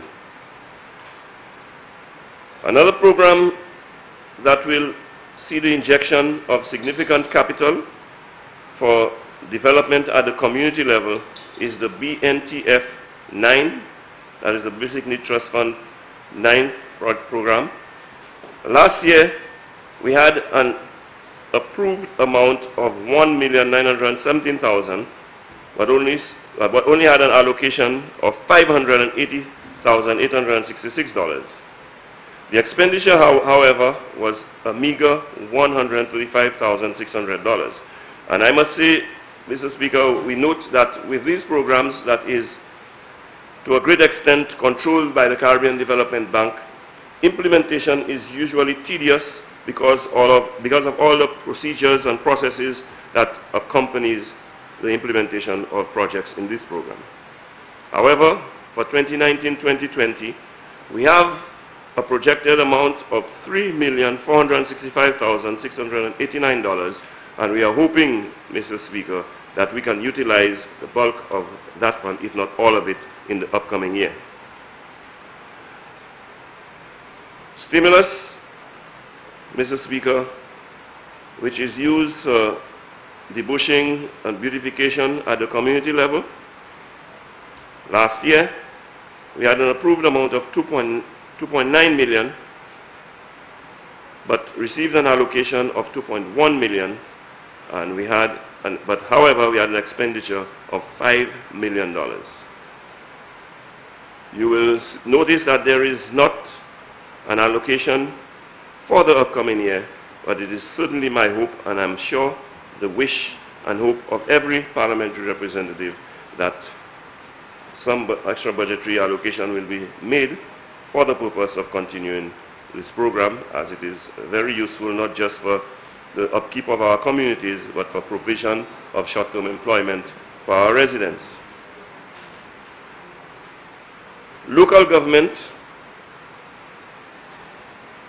Mr. Speaker, last year we gave an allocation of $1.4 million that was distributed among the constituency councils, and this year we are again providing an amount of $1.4 million that will be distributed among the local council, the constituency councils, for implementing small projects and taking care of the community upkeep. Mr. Speaker, again, there is this other program that provides short-term employment and contributes to the beautification of our communities, the Caretakers program. There is no allocation in the estimates, but I am very confident, Mr. Speaker, that in the course of the upcoming financial year, provision will be made to continue the program at the community level. Mr. Speaker, when it comes to human resource development centers, there is the outstanding completion of the Brozili Human Resource Development Center, and we saw an expenditure of some $2 million in the last financial year. And for this financial year, some $456,224 is being made available for the completion of that project, and we are hoping that by August this year, we will see the completion and commissioning of that HRDC.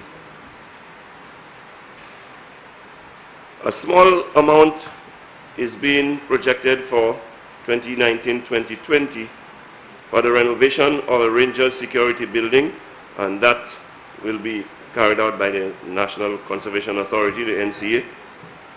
Also, a small amount of $81,030 will be made available for the renovation to the Boys Training Center. Another small amount will be made available for the completion of the Soufrière Town Square on the Soufrière Enhancement Program, an amount of $59,439. So, Mr. Speaker, in a nutshell, this is a brief overview of what is in the estimates for my ministry. Mr. Speaker, certainly in the debate on the appropriation bill, we will provide details on the policies and outline more specifically how we intend to allocate those resources and ensure that implementation takes place for the realization of our goals as a ministry. So, Mr. Speaker, having said this, I wish to end by saying that overall, we are going to realize, when we include administrative costs and salaries and so on, in the estimates, we are going to be receiving, or it is projected that we'll be receiving some $62,524,100 for operating costs, and for capital projects, some $6,943,700, a total of $69,467,800. Mr. Speaker, that in a nutshell is what is encapsulated in the estimates for 2019-2020 for the Ministry of Equity, Social Justice, Local Government, and Empowerment. I thank you.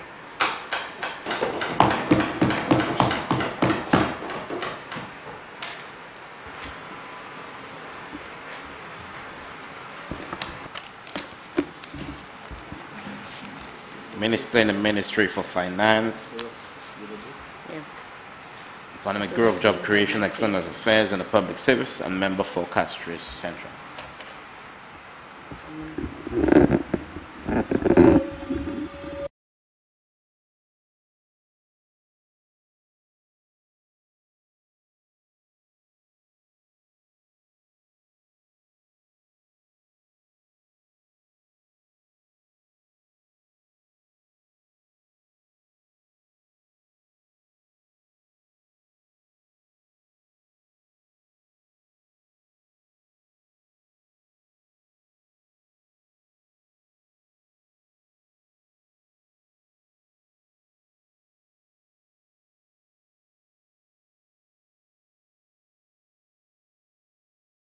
Thank you, Mr. Speaker. I rise to support the motion presented by the Honorable Prime Minister to adopt the report of the Standing Finance Committee on the estimates of expenditure. Mr. Speaker, first of all, I would like to clarify that, in fact, there is a modest increase in the overall expenditure allocated to the Department of External Affairs. In spite of the fact that we see the substantial increase which is reflected in the recurrent expenditure, we would note the substantial decrease from last year in capital expenditure. And that has a simple explanation, as I am advised, that our mission in Taiwan is being funded and has been funded ever since we established it by the government of the Republic of Taiwan, and previously that was included in the capital expenditure. The Office of the Budget has now shifted that expenditure over to recurrent, where it properly should be, and that is what accounts for the increase that we see on the recurrent expenditure side, but that is not an overall substantial increase in the allocation to the Department of External Affairs. I thought I would just like to clarify that. Mr. Speaker, the directive, instruction, or guidance which the Ministry of Finance gave to all ministries, and in fact has done so ever since this government took office, is that we keep within our envelope. We try not to increase our expenditure, and we seek to improve efficiencies using existing available resources. And that is what the Department of External Affairs has tried to do ever since this government assumed office. You will recall, Mr. Speaker, that on the last occasion, and in fact, even the estimates before last year, I did refer to the number of reports and reviews that had been done of the Department of External Affairs. In fact, you will recall that I brought a box here in Parliament and brought all those reports which had been sitting on the shelf collecting dust year after year, consultant after consultant, paid for these reports, and nothing had been done about them. And I said, if you will recall, that we had to have another consultant now do a review of these reports. And I gave the undertaking to this Honorable House that that review of the reports would not sit on a shelf and that we would do something about all these recommendations that had been made in those reports. And so I think that the most important thing that I want to say here, and I will of course relate this to the very modest amount that we continue to be allocated for the Department of External Affairs, how we will use even our meager resources to transform the Ministry of External Affairs. So we got the review of the reports, and I have it here, one of the reviews. We did a review of P&E, and we also did a review of the Protocol Department. And Mr. Speaker, the main message that I would like to leave in this Honorable House today, this is protocol, is that within our meager resources, we will implement the recommendations of these reviews, and we will, of necessity, have to undertake an overhaul of the Department of External Affairs. Because every report and every review and every recommendation, I'm told since independence, now 40 years going, has suggested that the Ministry of External Affairs, as it was then, now the department, is shortchanging St. Lucia. It is not set up, it is not geared, it's not structured, it's not able to carry out its mandate in effectively representing St. Lucia's interests overseas. I didn't say it. The reports said it. But what has been the problem is that there has been a lack of political will. That the changes have had to be so fundamental that, probably owing to a lack of political will, probably owing to a lack of resources, probably owing to a lack of dedication and commitment, or a combination of all three, or some other factor that I haven't mentioned, that overhaul has not happened. And even while in the past, we may have had probably a foreign service department that may have been operating even at a level of greater efficiency. Now the world is changing, and it is important that our structures also change so that we can ensure that we are fit for purpose. So, Mr. Speaker, I am just going to refer to one of the recommendations of the review, which I think perhaps is the most important. And that is the whole review of the political and economic department, which really is the cell of the Department of External Affairs, where all of the advice, where all of the analysis, where the foreign policy shaped and guided. The report found that that department really is not able to deliver. And it is so for a number of reasons. It is so because of how staff are recruited. Very often it happens, Mr. Speaker, and I don't think it happens just in the Ministry of External Affairs.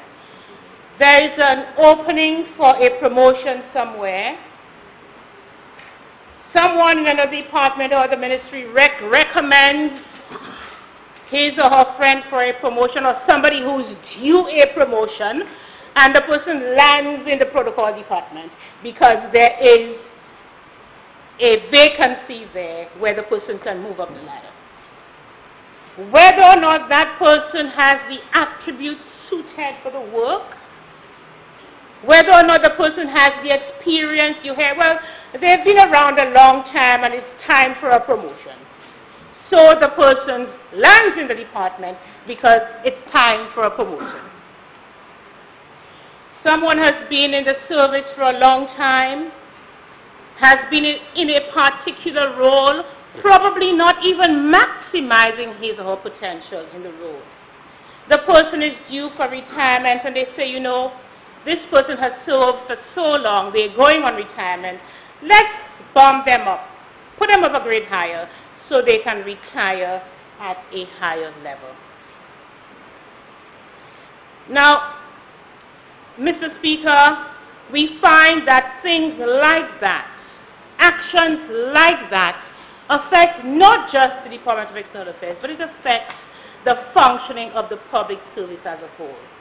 Because you have persons being fitted in positions, being recommended for positions, being appointed for positions for the wrong reasons, and they are not the best persons suited for these roles. They may be excellent workers, but their skills are somewhere else. And it's high time, certainly in a ministry that is so important, that engages and interfaces with external agencies, which is the outside face of St. Lucia, which is responsible for making all of those important connections, establishing links, establishing relations with friendly governments, that we have absolutely the right persons to be in these positions. And Mr. Speaker, we know that our St. Lucians are the brightest and the best. We know that. Our people go overseas to universities and we excel. We have within St. Lucia all of the men and women, the young people we need to form and establish a first-class foreign service. But unless we have the right structure to recruit, to train, to retrain, to build capacity in a strategic way, we will not be able to have the foreign service that we need in this global environment. So, Mr. Speaker, what we propose to do in this financial year is to establish a diplomatic academy within the Department of External Affairs. That recommendation is not a new one, in fact. It's a new one in its current form, but Dr. Von Lewis, in fact, when he did his report, had recommended that a school of diplomacy be established within Sir Arthur Lewis Community College. This current review is suggesting that perhaps we need something that is much smaller, at least for the time being, that we locate within the Department of External Affairs, that will ensure that it provides training to staff of the department as well as staff of other government agencies. So, Mr. Speaker, in the consultancy services vote, we will employ an administrative person just to assist us in putting together everything we need to put together to establish that diplomatic academy. And Mr. Speaker, before I speak a little more about the diplomatic academy, I want to pause to thank the staff of my ministry who worked so hard and tirelessly, giving of their best in a structure which does not always allow them to be the best that they can be. I want to pause also, Mr. Speaker, to thank all those friendly governments who have supported St. Lucia whether it be through grant funding, whether it be through technical assistance, whether it be through advocating for the issues that affect us on the regional and international level. We want to thank them for that. Mr. Speaker, I said that the Department of External Affairs is able to improve what it is doing within its current allocation. There is a minefield of opportunity. There is so much resources within the Department of External Affairs. We have established relations ever since independence with 117 countries. Because of our post structure and because of the fact we are not organized to take advantage of all these opportunities, there are countries, so many countries, whom we have had relations with ever since 1979, but we have not entered into one technical cooperation agreement or memorandum of understanding with them. Why? Because of the fact that we are not well structured enough to determine what our priorities are and where it is we can go to find help. Most times, Mr. Speaker, and I'm speaking, for example, in the area of training, we sit there and a country says, I'm offering you 15 scholarships in whatever it is, climate change. Maybe that's the wrong example because that's such a priority. And we say, oh yes, great, we'll take all of them. But for the moment, we may need capacity in another area.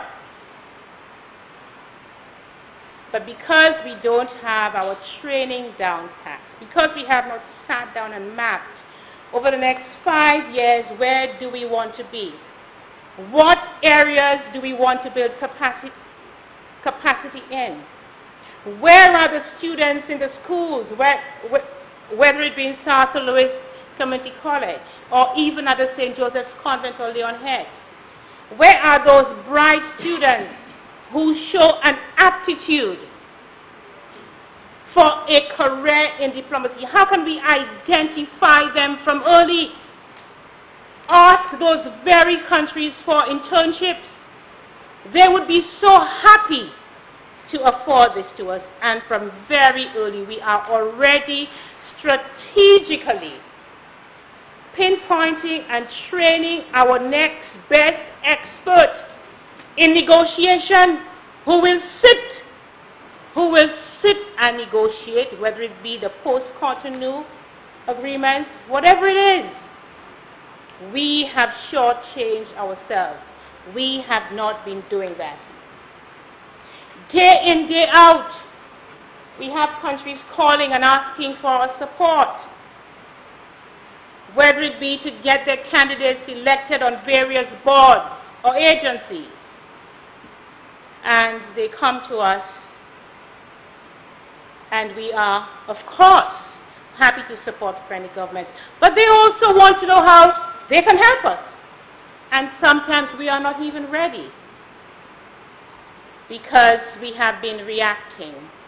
We have been allowing other friendly countries to determine for us what are our priorities really, in a sense. Because if somebody sits in Azerbaijan and say, I'll send you 5 scholarships in marine biology, and we just say, yes, I'll take that, when we have a dearth of skill in somewhere else that they perhaps are even better equipped to assist us with, it means that we are sitting on money, we are sitting on gold, we are sitting on resources.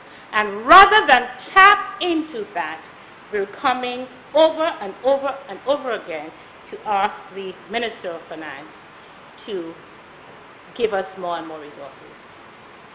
So, Mr. Speaker, I just wanted to say that the Diplomatic Academy will be, in spite of the fact that it is going to be small initially, perhaps a virtual presence will be the first way we would go.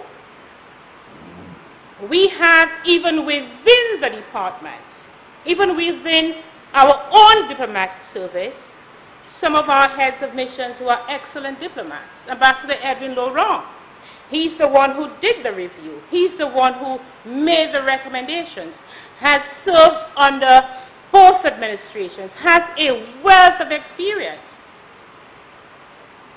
And he has agreed, for example, to be one of our lecturers in our academy. Ambassador Anton Edmonds, Ambassador Cosmas Richardson, and many other persons in St. Lucia who have served, who have written, who have advised.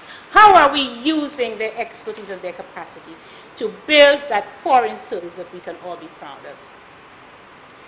We did make that commitment in our manifesto, Mr. Speaker. We made that commitment in our manifesto. In fact, there we promised that we would establish a school of diplomacy within South Louis. South Louis, I understand, is perhaps not ready to accommodate that at this time, but we will move on. We will establish the academy within the ministry, and of course, the idea is to do the best that we can to make it a school of excellence. We have resident diplomats here from other countries who too have a wealth of experience and would be so pleased to assist us. So we don't need all that money because we have resources, goodwill, friends who will be prepared to assist us. I spoke with the Mexican ambassador, for example, and I just mentioned this. He said, okay, why can't his academy collaborate with our academy to do training? Right away. And since I've mentioned the Mexican ambassador, I also want to mention the government of the United Kingdom. They've been working with us, and in fact, we've done some training already because we did understudy their academy, which, by the way, they've only established for the past 3 years. So this is a very exciting time for us, Mr. Speaker. I've been at the ministry now for almost 3 years, and in spite of the fact that those reports were there and the reviewers were there, I really wanted to understand for myself the depth of the problem. Sometimes you see a house that looks like it's broken or the roof needs fixing, and you can go ahead, you fix it because the foundation is solid. Sometimes after years and years, rains come, floods come, and sometimes the foundation, you know, it starts to get a little bit unstable. And there are times when you have to reinforce the very foundation of a house before you start to do the repairs. And I think that is what exists in the Ministry of Foreign Affairs. We have fine, bright officers. Don't get me wrong. We have fine, bright officers, many of whom come, and we've recruited a few young, bright ones as well recently, very excited. The current system that exists is so unstructured that there is not even a basic orientation that they go through when they come into the ministry. Not even a basic orientation. A new ambassador is appointed, or a new head of mission, a new consul general. Not even a basic orientation. That's not there. It's not present. It's just not there. It's just not there. And then an opportunity comes for training in Romania. Okay, well, this person went the last time, so let's send this person this time. It's this person too. But what is the training about?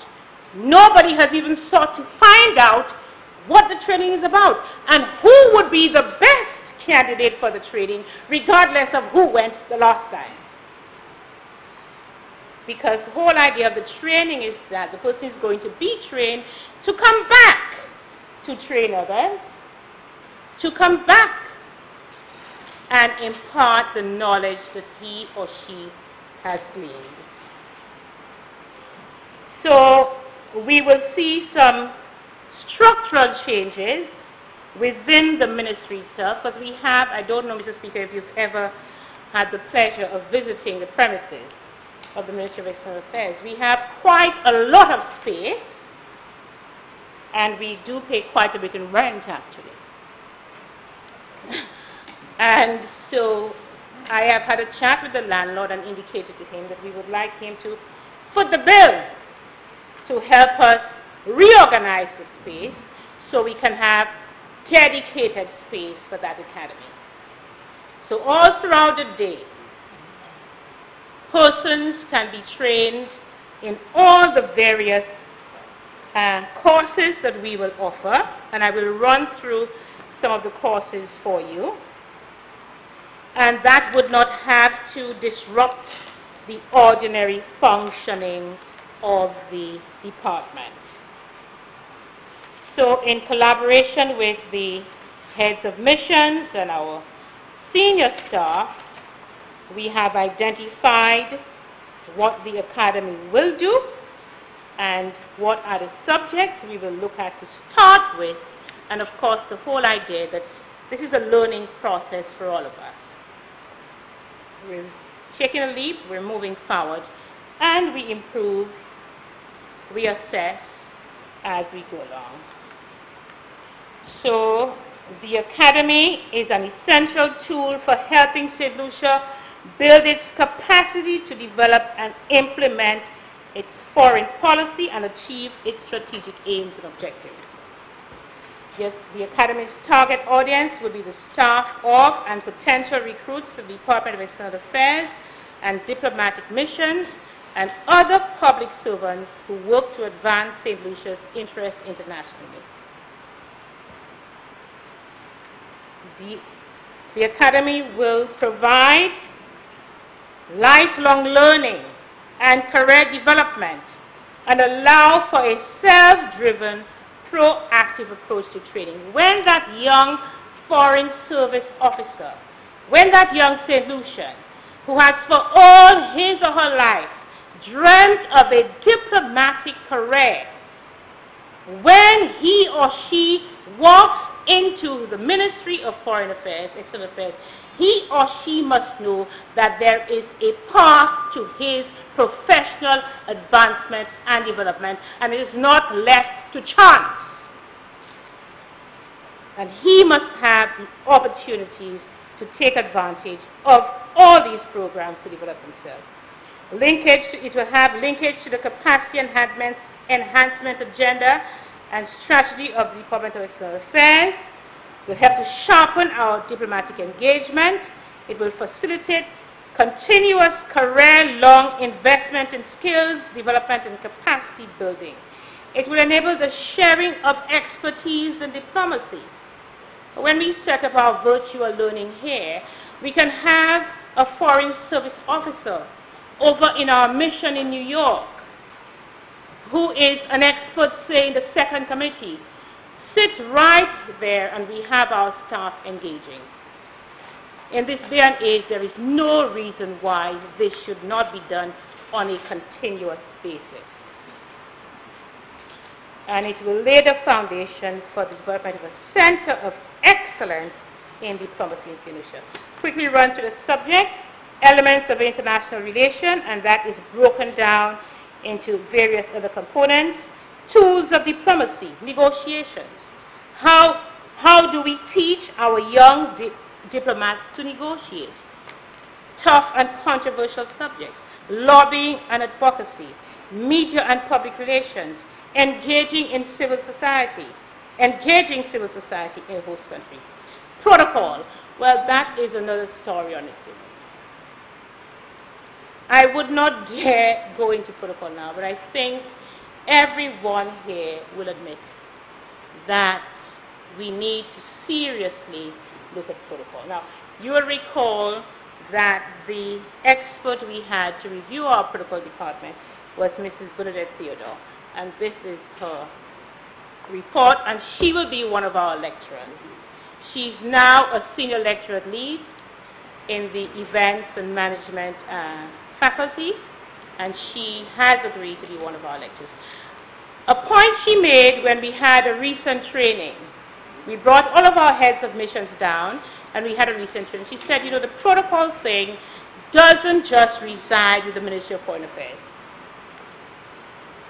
The protocol culture must be something that takes the entire country. Because I must know what your expectations are, and you must know what my expectations are. If I'm coming to shake your hand and you have no idea that we're supposed to shake hands, you just pass me straight.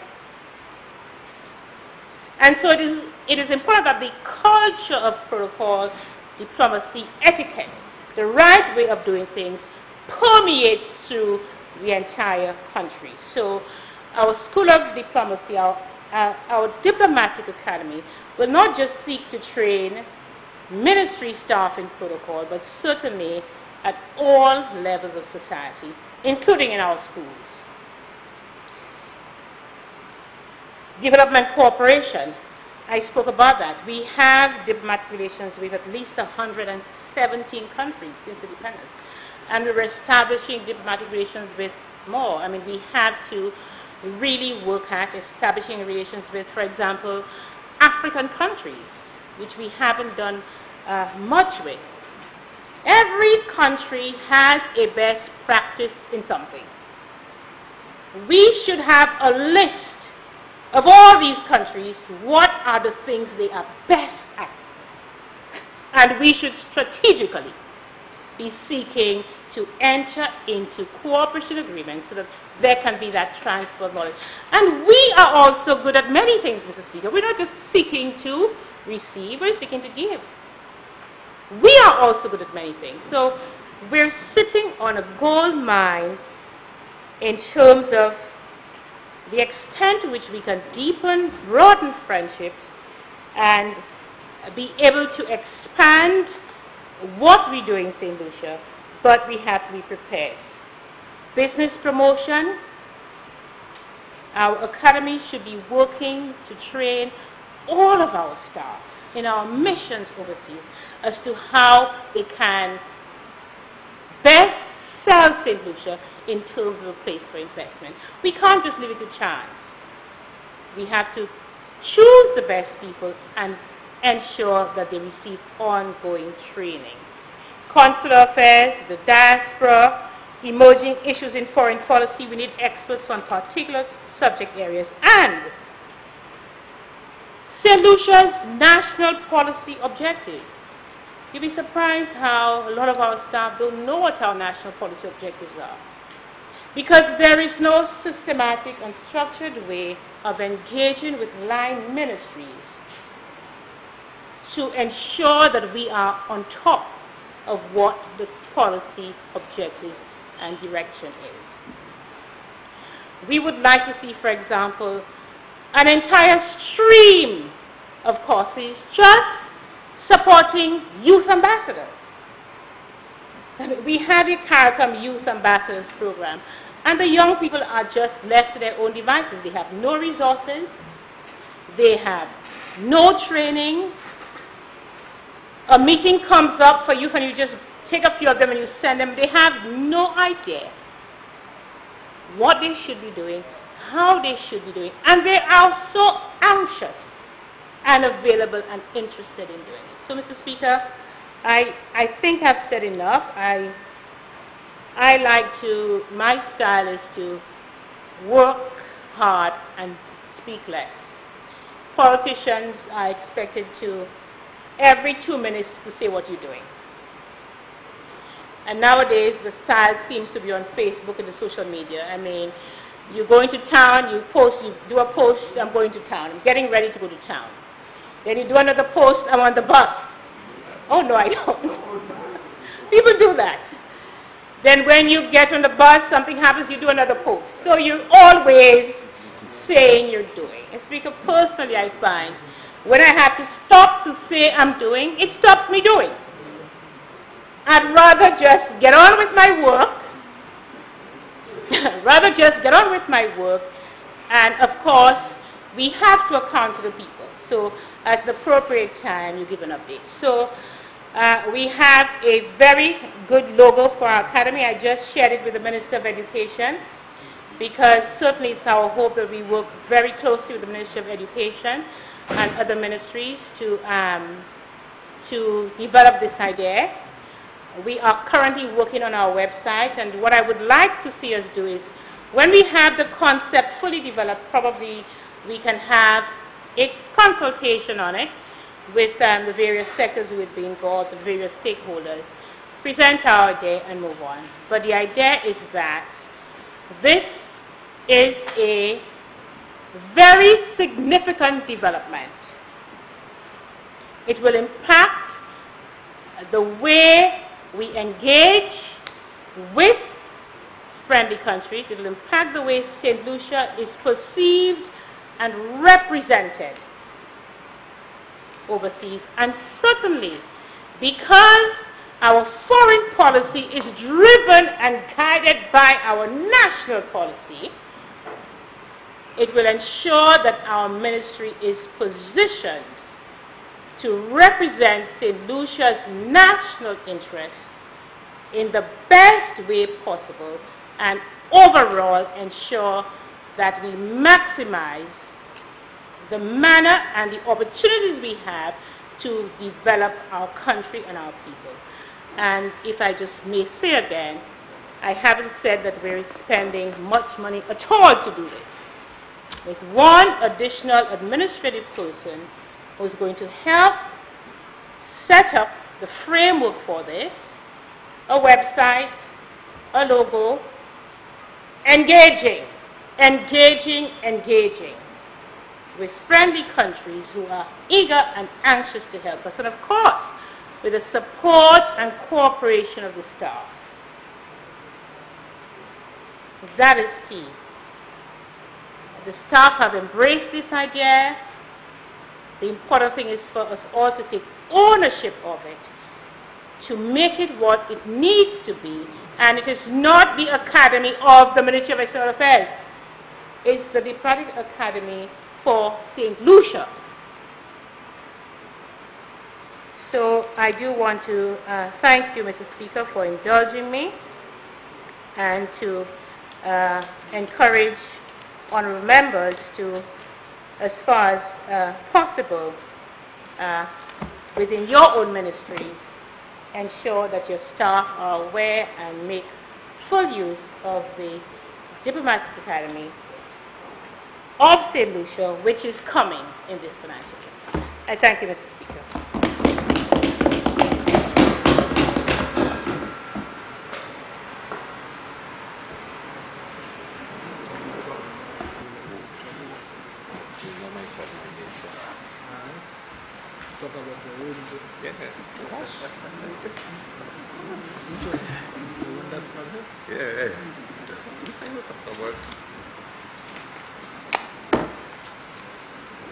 Thanks.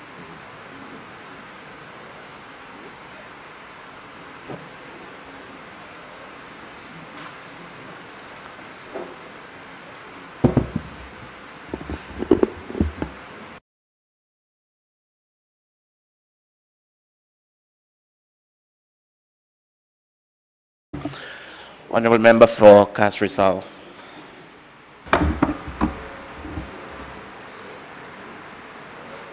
Thank you very much, Mr. Speaker. Mr. Speaker, I'm once again pleased to address this Honourable House as the duly elected representative for Castries South. As usual, Mr. Speaker, it's the start of a new parliamentary year.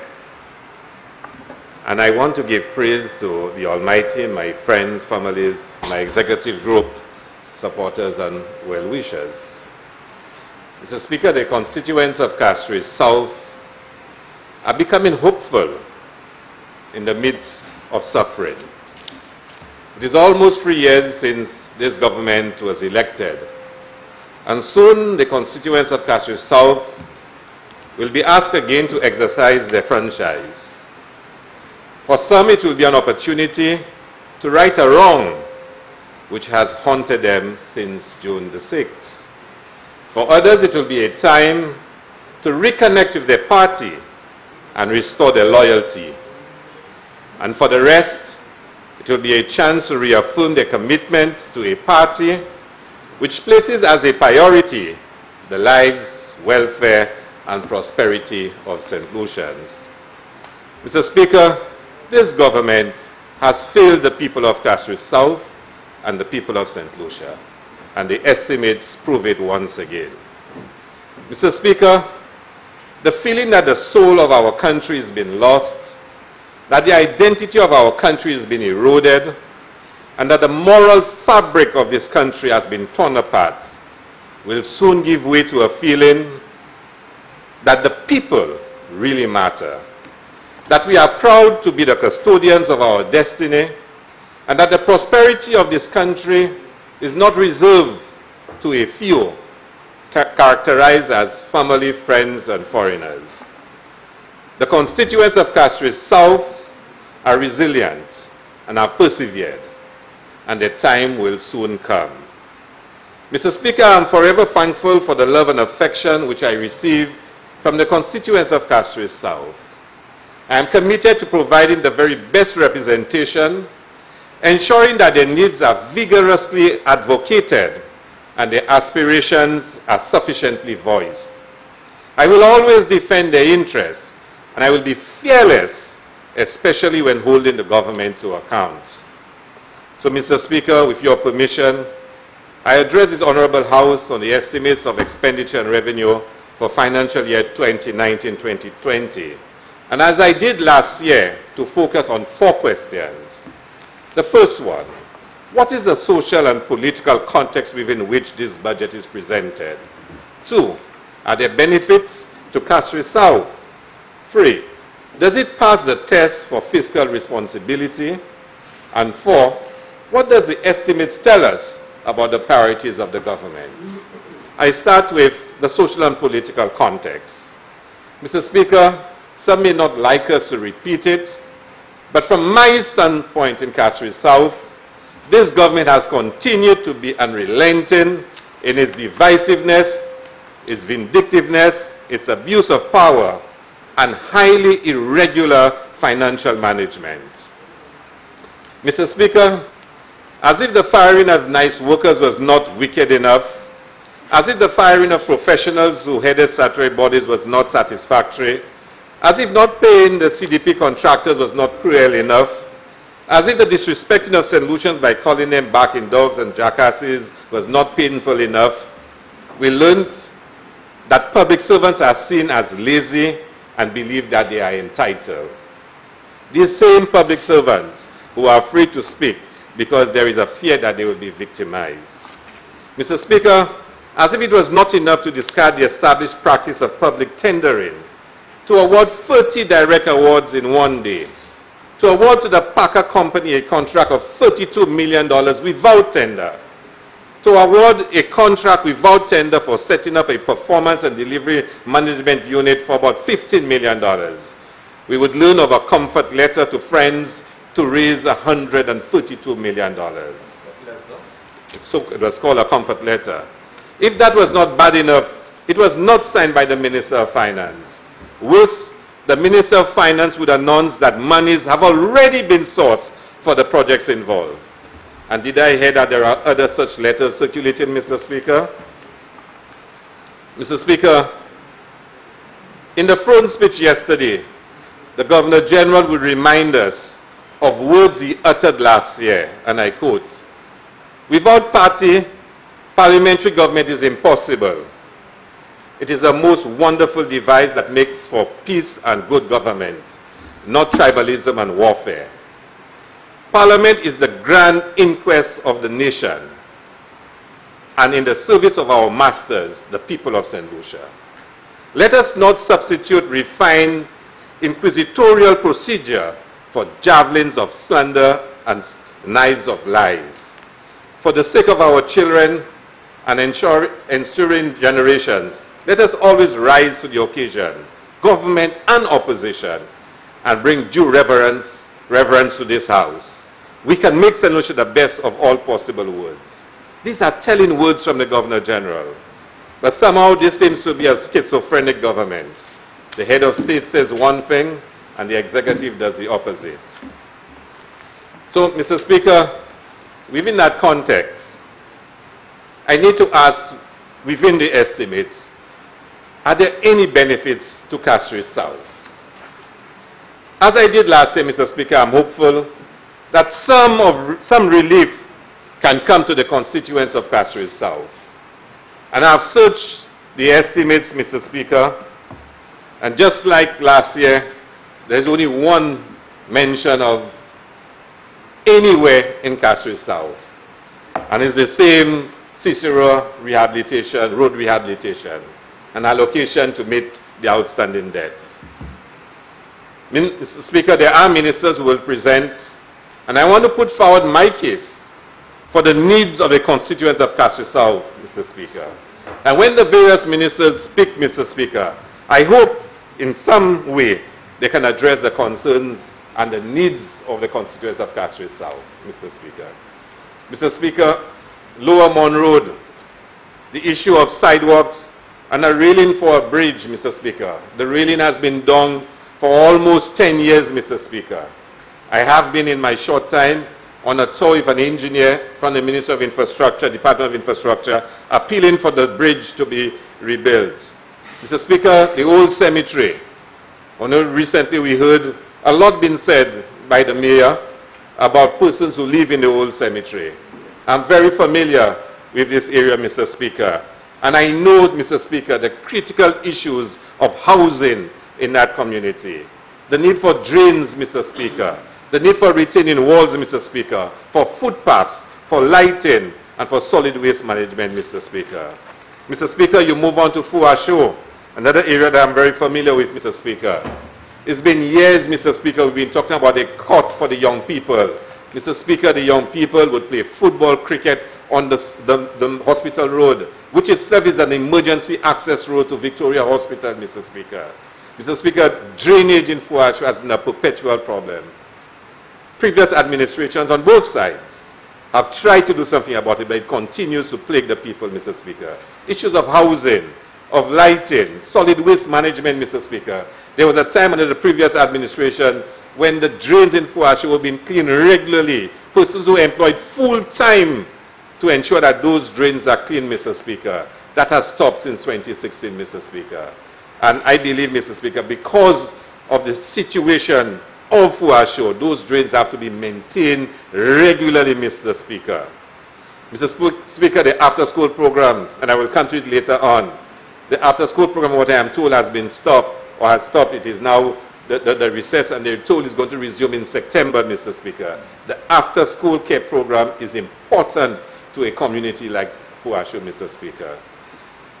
Mr. Speaker, Hospital Road, footpaths, lighting, George Cooper Road, a massive retaining wall. A few years ago, there was a storm, Mr. Speaker, and serious issues to do with soil erosion, Mr. Speaker.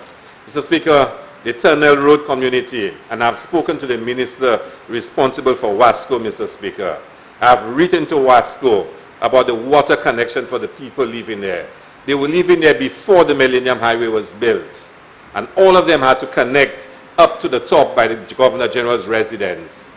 Mr. Speaker, can you imagine when a pipe bursts or something is wrong, everybody has to find their way up from the bottom of Millennium Highway, through the bush, and up the steps to get to the Millennium Highway to turn off your meter. Sometimes they don't even know that the pipe has been burst. They don't even know where it is, Mr. Speaker. But yet, right in front of them, on the Millennium Highway, there runs a pipe. I've written to Wasco. A costing was done under the Labour Party, Mr. Speaker. The monies had been approved, Mr. Speaker.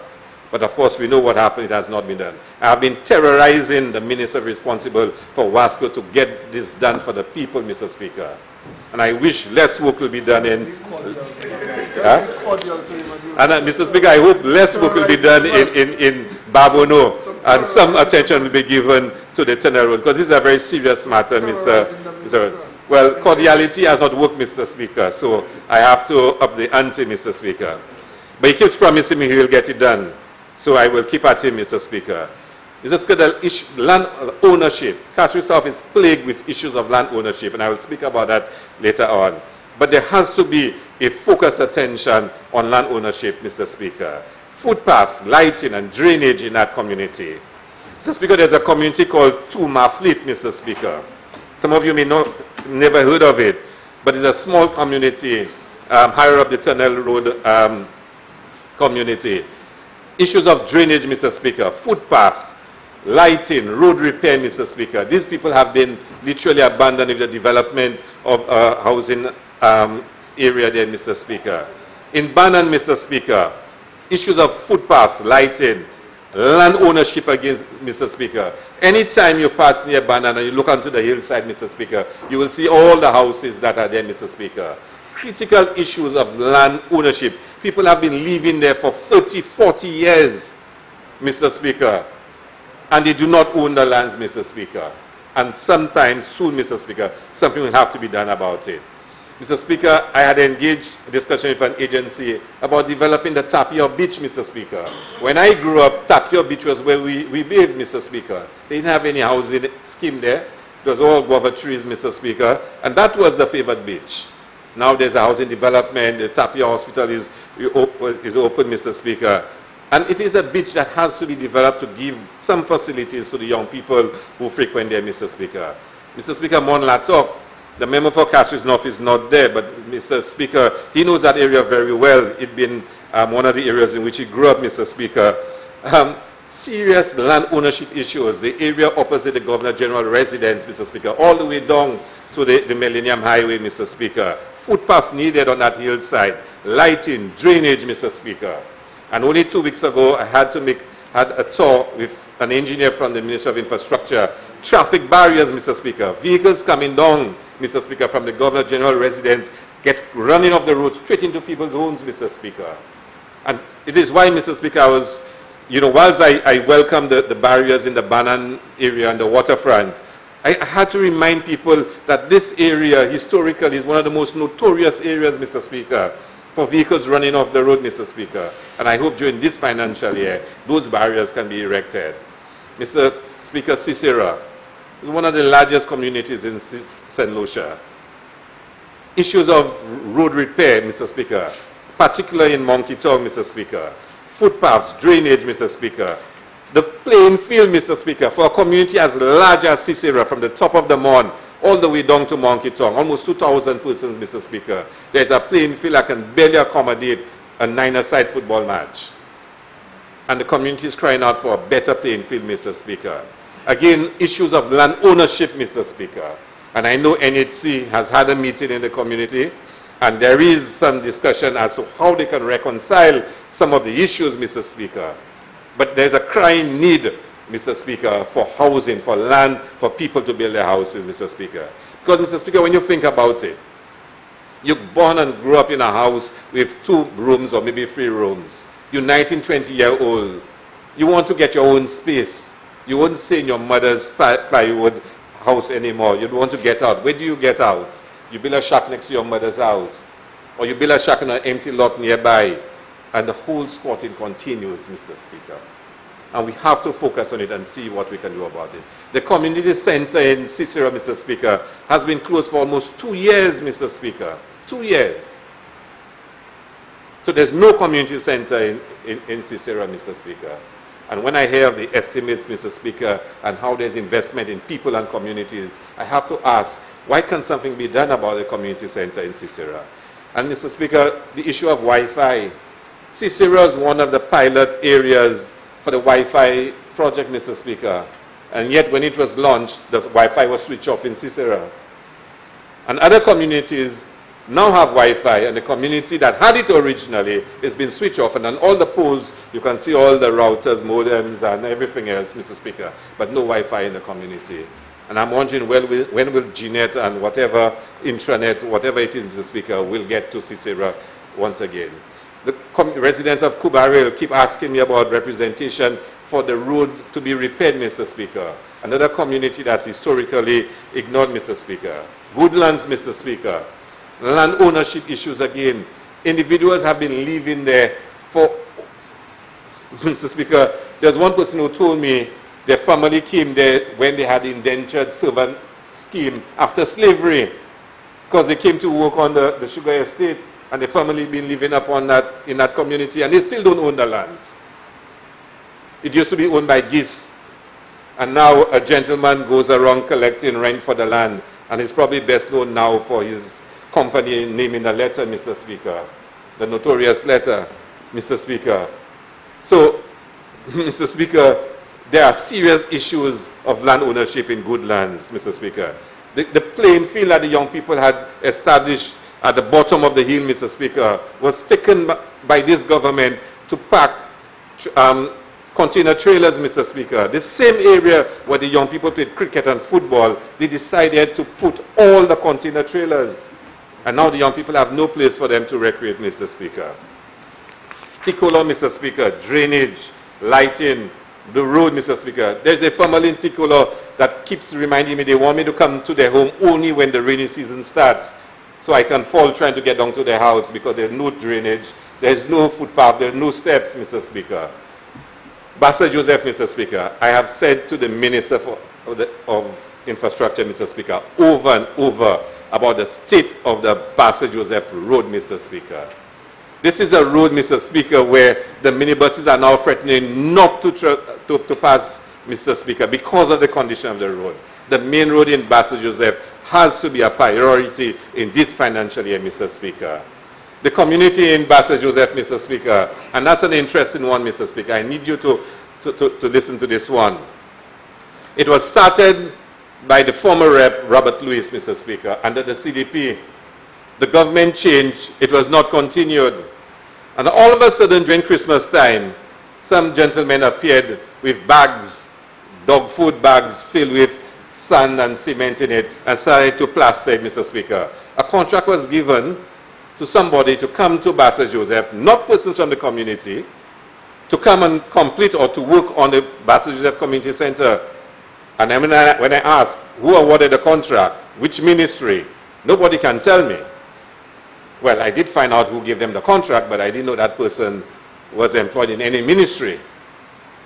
So there's somebody supervising projects in Castries South, and in Bassett Joseph in particular, who might be affiliated to CDP, because some of the people are telling me they believe these are CDP projects.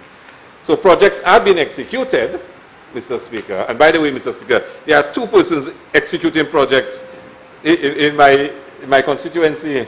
There is one on my right, and there is one who is not here today, but is a minister of the government. Two of them. On the right, me? No, on the right, on that side over there, Mr. Speaker. So you have the mayor doing some projects, and you have the minister of health doing some projects.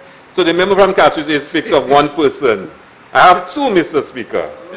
Two, Mr. Speaker. But I'm grateful for whatever they do once it improves the lives of the people, Mr. Speaker. I may not be told. I know I will not be told. But, Mr. Speaker, if it's done on the lives of the people, I improve. I will live with it. I may not agree to it, but I will live with it. So I hope they can accelerate the completion of the Bassett Joseph Community Center. We are using it in the state in which it is, and we will continue to use it. So please, whoever is giving the secret contracts, complete it. And Marigo, Mr. Speaker, the Marigo Road is shameful. And I have again spoken to the Minister with responsibility for roads, Mr. Speaker. This is a tourist attraction site, Mr. Speaker. And, Mr. Speaker, you really would believe by now some effort would be made to repair that road, Mr. Speaker. It is in a real state, and I'm hoping this year we can get it, Mr. Speaker. Well, I'm waiting for the good news from the Minister. Of course, Marigo playing field, I was hoping it would have been completed from day one. I spoke to the Minister about spending the balance that is needed to complete it, Mr. Speaker. Mr. Speaker, moving on to the specifics of the estimates, Mr. Speaker. I have a particular interest in youth and sports in my constituency, Mr. Speaker, and I must ask a question, Mr. Speaker. With the Don Lockerbie Parker Company contract, what has become of sports services, Mr. Speaker? Mr. Speaker, if you look at page 495, it's really a sad statement, Mr. Speaker.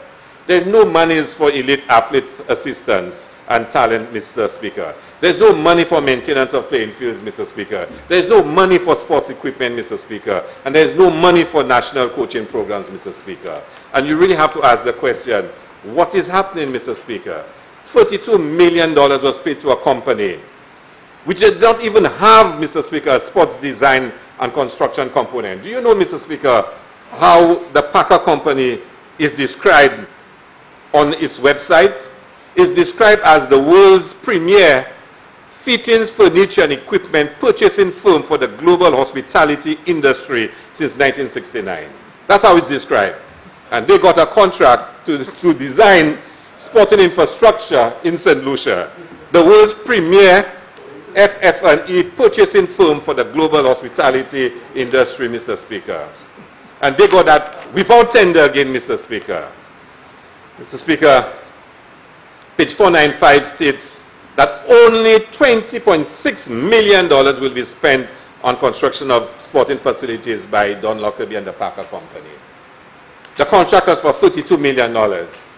So I assume at least $12 million will go into consultancy fees and project management. If it's only $20 million will be spent on construction.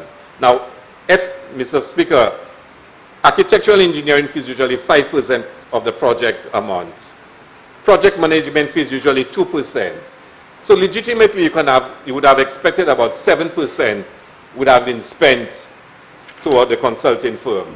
In this case, almost more than 33% was allocated to the company. And also, Mr. Speaker, on page 495, you will notice that in addition to the $42 million contract which was given to the Packer Company, the government of St. Lucia now has to pay $300,000 in salaries for the same project. Now think about it, Mr. Speaker. We've signed a contract to pay $32 million to a company to do all those works, design and construct sporting facilities. Why does the government of St. Lucia still have to find $300,000 to pay salaries? Salaries for who? To do what?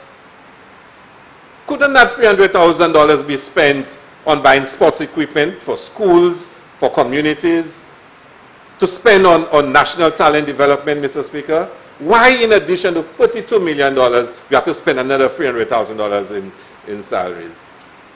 And Mr. Speaker, I have said during the debate in this House on the loan for the Don Lockerbie Packer Company contract that the construction of artificial turf to replace our natural turf is not a good idea. It may look good to bluff young people, to make them believe that they are modern, that they have artificial turf to play on, but anybody who knows about sports, and I will tell you, Mr. Speaker, I know some of the persons involved in this government in sports, and I know they know better. I've not spoken to them about it. But deep down inside, anybody who knows about sports would never agree to this. Because if I ask each of them and say to them, I'm giving you $42 million to spend on sports development in the country, how would you spend it? They would never have come up with this plan. You know what they would do, Mr. Speaker? They would spend it on national development programs. They would spend it on support for athletes. They would spend it on having the best competitions in St. Lucia. That's what they would spend it on. Of course, they would probably also spend it on upgrading playing fields, like Cicero playing fields, a court for Fouacho, a court for Basse Joseph, a field for Goodlands. They would do all those things, Mr. Speaker. But most of that money, they would spend it in the direct development of the athletes. Because they know artificial turf and having 400-meter tracks in every community. I even heard the member from Babono saying he'll build a 400-meter track in Bogis too. I guess that's in the next phase. So just now, every community will have 400-meter tracks, will have artificial turf, but we'll have no money for development programs, no money for talent identification, no money for elite athlete development. And that's what has happened as a result of this. So you might bluff the young people and mama guide them into believing that this government is all about you, we're building artificial turf for you. But deep down inside, Mr. Speaker, that's not how we develop athletes and sporting talent, Mr. Speaker. Mr. Speaker, the Constituency Development Program, there's a decline, Mr. Speaker, from $18.6 million to $10.6 million. I'm not sure why, Mr. Speaker, but I recall the minister at the beginning of the term of this government saying that the monies for the CDP will now be shifted more to provide training in communities. I don't know if you remember that, Mr. Speaker, when all the talk was going around about CHTTI and those programs, Mr. Speaker, that money would move from infrastructural projects to training in communities.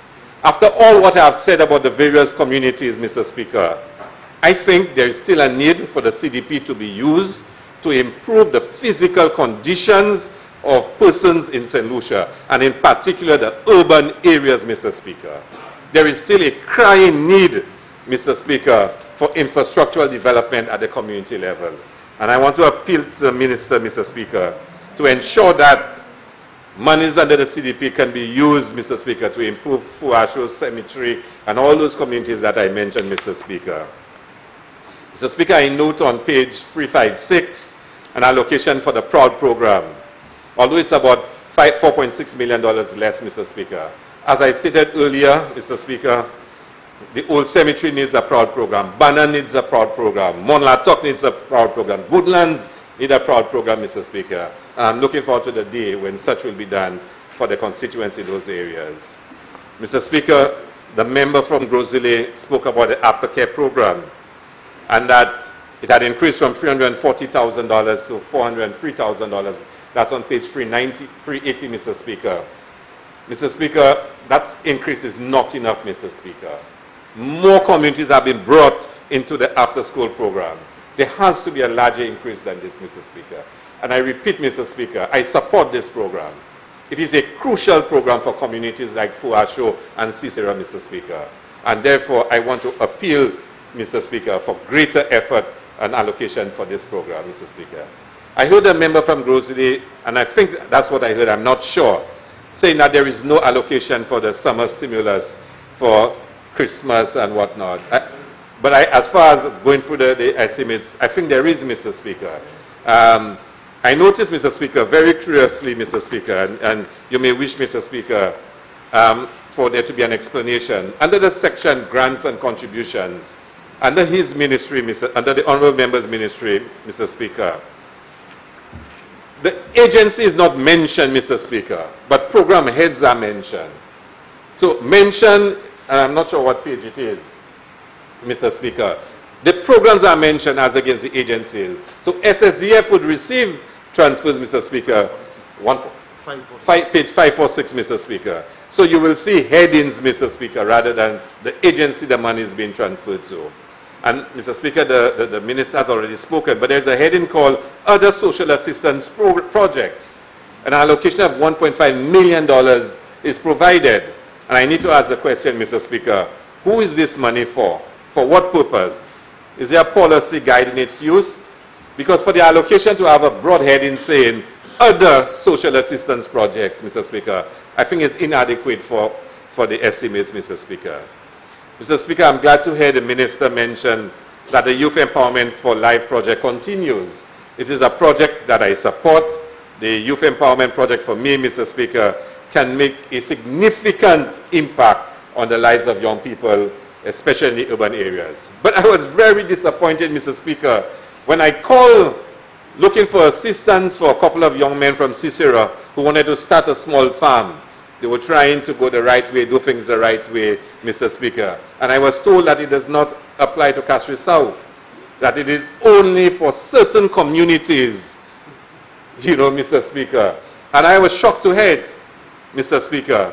And I would really love to hear which communities in St. Lucia qualify for assistance under the Youth Empowerment for Life project, Mr. Speaker. Because I would hate to believe that not only is this not a national project, but only some communities in Castries are the ones to benefit. And Mr. Speaker, these days where you have to say the city of Castries separate from the district of Castries South. Because with the new bill that was passed, Castries South is now a district on its own. And there's now the city of Castries. And it looks like only the city of Castries, or communities in the city of Castries that benefit from youth employment projects. So I'm saying to the Minister, if there's any way he can expand the beneficiaries of that project to include Fuasho, include Monkey Tongue, Cicero, Mr. Speaker, that would be a most welcome addition, Mr. Speaker. Mr. Speaker, the Minister also spoke about the BNTF 9th program, Mr. Speaker. And I'm glad to hear that the allocation this year has increased. And I'm glad to hear that he's going to focus on the implementation of the program, Mr. Speaker. Because I have an interest in this program. He didn't give a lot of details, but when the last program was ending, Mr. Speaker, some roads in Goodlands had commenced, Mr. Speaker. And as far as I was made to understand, under the next program, the roads would have continued, because quite a few persons deep inside Woodlands have no access to their homes, and under the CDP BNTF IF program, assistance was provided and will be continued under the 9th program.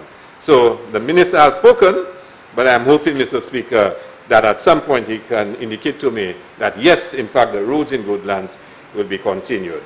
Mr. Speaker, can you indicate to me how much more time I have? 45 minutes, Mr. Speaker? Okay, Mr. Speaker. The third question I want to ask, Mr. Speaker, and I really need you, Mr. Speaker, to, follow me with this one, Mr. Speaker. I need to ask the question, is this a deficit budget, and does it pass the test for fiscal responsibility, Mr. Speaker? Mr. Speaker, for the last 2 budgets, I've reminded the people of St. Lucia that this government, when in opposition, promised it would stop borrowing. Furthermore, Mr. Speaker, the Prime Minister stated that government must be run like a business with himself as the CEO. So on every occasion, Mr. Speaker, we must judge the figures presented by the CEO to see whether or not the business is doing well. But Mr. Speaker, I must tell you that the figures in this year's budget, Mr. Speaker, have confused me, Mr. Speaker. This is a budget like no other budget, Mr. Speaker. Mr. Speaker, this one has confused me, Mr. Speaker. And you would notice today, Mr. Speaker, the Ministry of Finance circulated a document correcting some of the figures, Mr. Speaker. And before I spoke today, I wanted to just comment to a few persons and raise it in the Ministry of Finance that I was seeing figures in here that are so obviously wrong, Mr. Speaker. Now, Mr. Speaker, I'm not raising that in any effort to show any, fault on the part of the technical people. And I want to be very cautious, and I want them to understand that. But I have to raise it, Mr. Speaker. I used to be a permanent secretary myself, Mr. Speaker.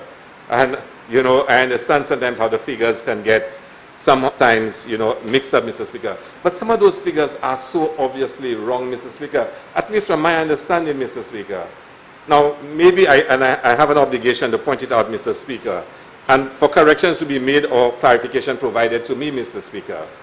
Because we are told, Mr. Speaker, a new chart of accounts have been implemented. I would have hoped that somebody would have tried to explain this new chart of accounts to us and how it really works, Mr. Speaker. Secondly, Mr. Speaker, one of the changes in the new chart of accounts is that you've been told before you were accustomed with capital projects, and a capital project included all the components of the project. But now, salaries and wages are being moved to recurrent expenditure. So now capital projects, and they call project spending, is now building and infrastructure and another line item. So there is a change. So a lot of the wages and salaries that would fall under capital spending are now under recurrent. Now I would want to assume, Mr. Speaker, that all the figures in here, all the summary pages in here, Mr. Speaker, would have been regularized. Regularized meaning everything in there is now under the new system. So when I compare one year to the next year, I'm comparing apples with apples and not apples with oranges. Otherwise, you cannot make comparisons, Mr. Speaker. Otherwise, you cannot. So I need you to go through this exercise with me, Mr. Speaker, and bear me out on it, Mr. Speaker. Mr. Speaker, let's start off with page 4. And I'm not going to speak about the revenue figures, Mr. Speaker. The revenue figures on page 4, and I'm talking about the non-tax, tax, and sale of assets. They kind of correspond, Mr. Speaker, with what's on page 3. There was a problem, as you can note, Mr. Speaker, with the year 2017-2018. If you look at your estimates, the year 2017-2018 are different to the year 2017-2018 on page 4. But a document was circulated correcting those figures. So they now, I don't know if you have a copy of the document, Mr. Speaker. There was a document circulated by the Ministry of Finance earlier today, correcting some of those figures. But even in correcting it, Mr. Speaker, there are a lot that were not corrected. I don't know, Mr. Speaker, do you have a copy of this document? They were put on our desk. Everybody got an envelope with it. So let's go for it, Mr. Speaker. The total expenditure for 2017-2018, Mr. Speaker, shows $1,395,518,602, Mr. Speaker, and that corresponds with what's on page 3. Mr. Speaker, the total expenditure for approved estimates for 2018-2019 shows 1.48 billion. Yes, Mr. Speaker, you following me? That's on page 4. If you look for approved estimates 2018-2019, 1487, 583, 200. And if you look on page 3, you will see the same figures for total expenditure, yeah? But if you look, Mr. Speaker, for the revised estimates for 2018-2019, you will see the same figure. Now, that has been corrected in the new document. But just imagine, Mr. Speaker, for 3 instances, the same total exists, but all the item heads are different in every instance, but the total always adds up to the same. You following me? So imagine you have a global total, but each case the line item is different, but it always adds up to the same total. But the Ministry of Finance has corrected it with the document they circulated. So the grand total expenditure for 2018-2019, Mr. Speaker, is now $1,506,624,818. And we'll make note of that because we'll come back to it, Mr. Speaker. 2 items will also change. Buildings and improvement was changed, and plant machinery and equipment was also changed, Mr. Speaker. Now, I want you to remember those figures, Mr. Speaker, because if you look at wages and salaries and retirement benefits for the estimates 2019-2020, Mr. Speaker, on page 3, if you add it, Mr. Speaker, you will see a total $544,485,931. Mr. Speaker, if you go to page 3, if you go to page 4, Mr. Speaker, if you add personal emoluments and you add retirement benefits, personal emoluments and retirement benefits, Mr. Speaker, on page 4 for 2019-2020, it gives you, Mr. Speaker, $534,485,931. So it corresponds. What's on page 3 corresponds to personal emoluments and retirement benefits on page 4. It corresponds. Mr. Speaker, for 2018-2019, Mr. Speaker, the approved estimates, if you carry out the same exercise, you get the same correspondence. So then one reflects the other. So what you have on page 3 reflects what you have on page 4. But, Mr. Speaker, if you look at the revised estimates for 2018-2019, Mr. Speaker, you see 503,923.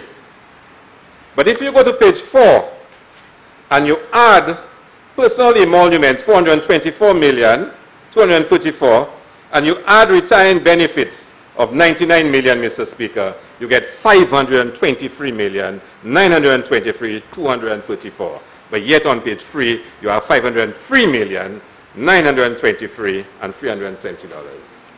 You follow me? So I did it for 2019, it corresponds.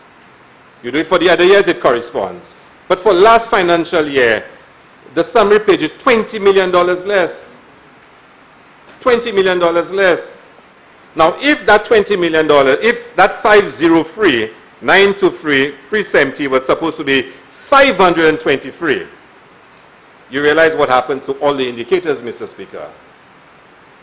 Now, there might be a logical answer, but maybe somebody can explain to me, Mr. Speaker, why wages and salaries and retirement benefits under the summary of operations adds up to exactly what's wages and salaries on page 3, except for this financial year. It's $20 million less, Mr. Speaker. Now, Mr. Speaker, the document that we were given today by the Ministry of Finance, it changes the total expenditure estimated for 2018-2019. The estimates, page 3, shows it to be $1,411,553,821. The document we were given today shows it to be $1,506,624,818. So if that changes, Mr. Speaker, and also note, Mr. Speaker, I told you 2 changes were made in the line item. If that figure changes, Mr. Speaker, all the indicators changes. All the boast about primary surplus and current surplus, all of that changes, Mr. Speaker. If that is corrected, Mr. Speaker, all of that changes, Mr. Speaker. And I've sat there, Mr. Speaker, and I've recalculated it. The current surplus now becomes 10,116,335, and not, Mr. Speaker, 40,116,190. The recurrent surplus becomes a deficit of 118,652,126 $126, not, Mr. Speaker, a deficit of 98.6 million. The primary surplus is 46,906,503, and not, Mr. Speaker, 102,847,238. Because there's an error in the calculation. And let me tell you where the second adjustment is that affects it, Mr. Speaker. The second thing, Mr. Speaker, let me point it out to you. And I can take through a lot of those examples, Mr. Speaker. In the amended document given to us by the Ministry of Finance, if you look at it, under capital expenditure, Mr. Speaker, just follow me with this one. It has amortization, building and improvement, plant machinery and equipment, land acquisition, capital transfers, other. Now, I may be wrong because I'm not an accountant, but just looking at it and reasoning it, you can see, Mr. Speaker. I'm always wrong. Okay, Honorable Member from Aston-Canarese, I'm always wrong. But let me just explain this one to you, Mr. Speaker. I don't think you even understand what's going on here, so just relax. Mr. Speaker, Honorable Member, under estimate, don't get me involved. Okay, I won't be distracted, Mr. Speaker. Thank you for guiding me. Under the estimates for 2019-2020, Mr. Speaker, if you deduct amortization from the total of capital expenditure, Mr. Speaker, 389.678 million, you remove 142 million, Mr. Speaker. That's for this year. Your capital, Mr. Speaker, will be as shown, 246, if you go to page 3, it will be 246,717,000. So you take out amortization from the capital expenditure, it will be equal to the capital expenditure shown in the budget summary. You can do it, Mr. Speaker, for 2017. You can do it for 2018 approved estimates. You can do it for this year budget estimate. It's exactly the same.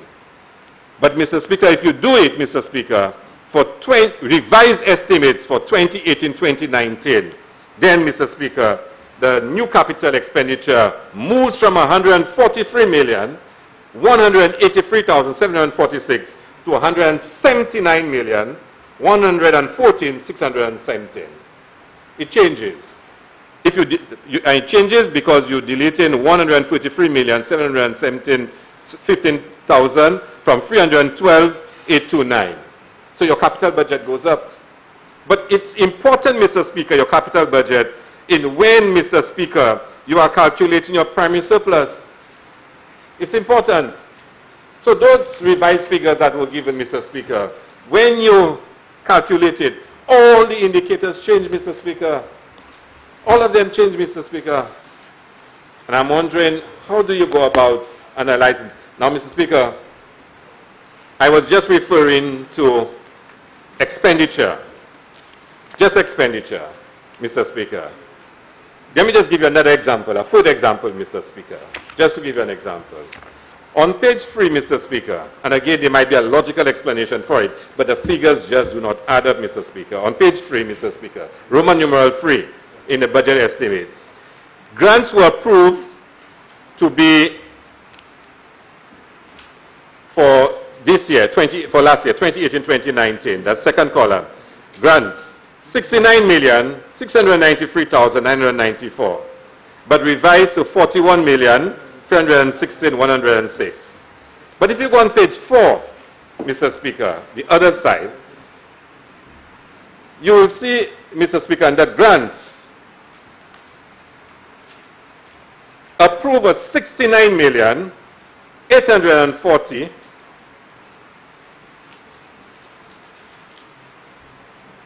You say, Mr. Speaker? And revise to 69,693,994.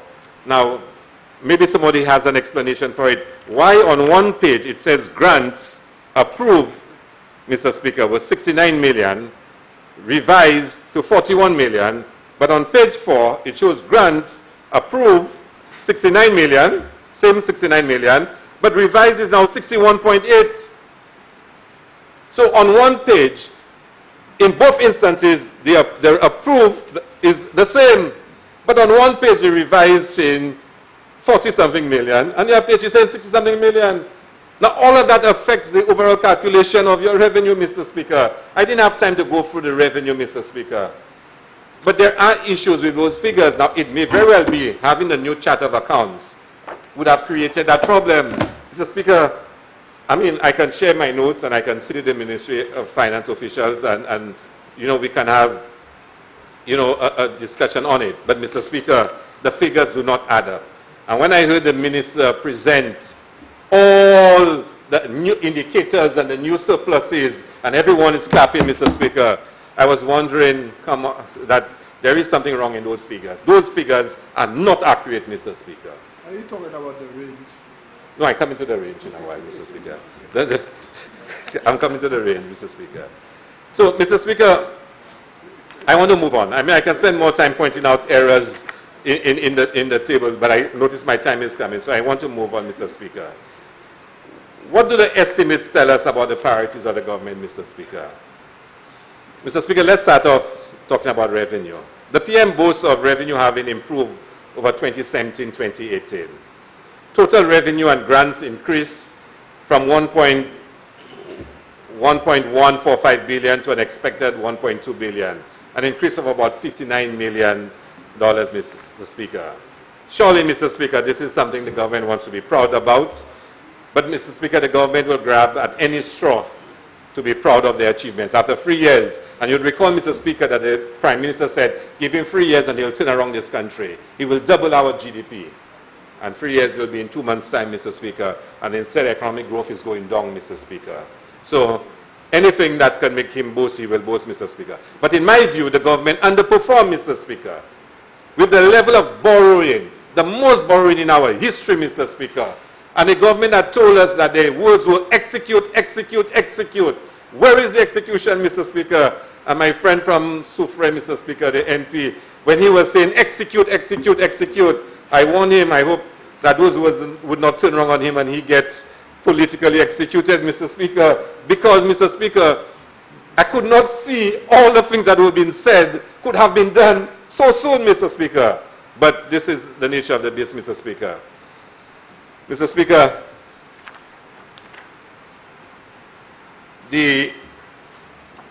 I want to take you back to page 3, Mr. Speaker. And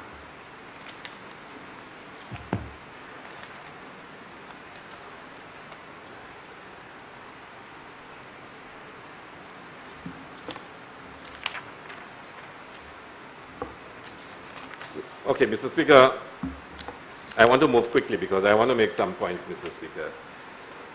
The social and economic review, Mr. Speaker, is a problem, Mr. Speaker. Mr. Speaker, the social and economic review was written as a PR document rather than as a statistical document, Mr. Speaker. When you read a report on figures and on the economy, Mr. Speaker, it is not written in such a manner. It's written with certain words being used to accentuate certain achievements, Mr. Speaker. And the Social and Economic Review, Mr. Speaker, should not be a political document. It should not be a PR document. I'm not accusing any public servant of doing it, Mr. Speaker. But there are just some words you do not use, Mr. Speaker. You don't, Mr. Speaker, in my view at least, Mr. Speaker. But, Mr. Speaker, the Social and Economic Review on page 47, Mr. Speaker, page 47.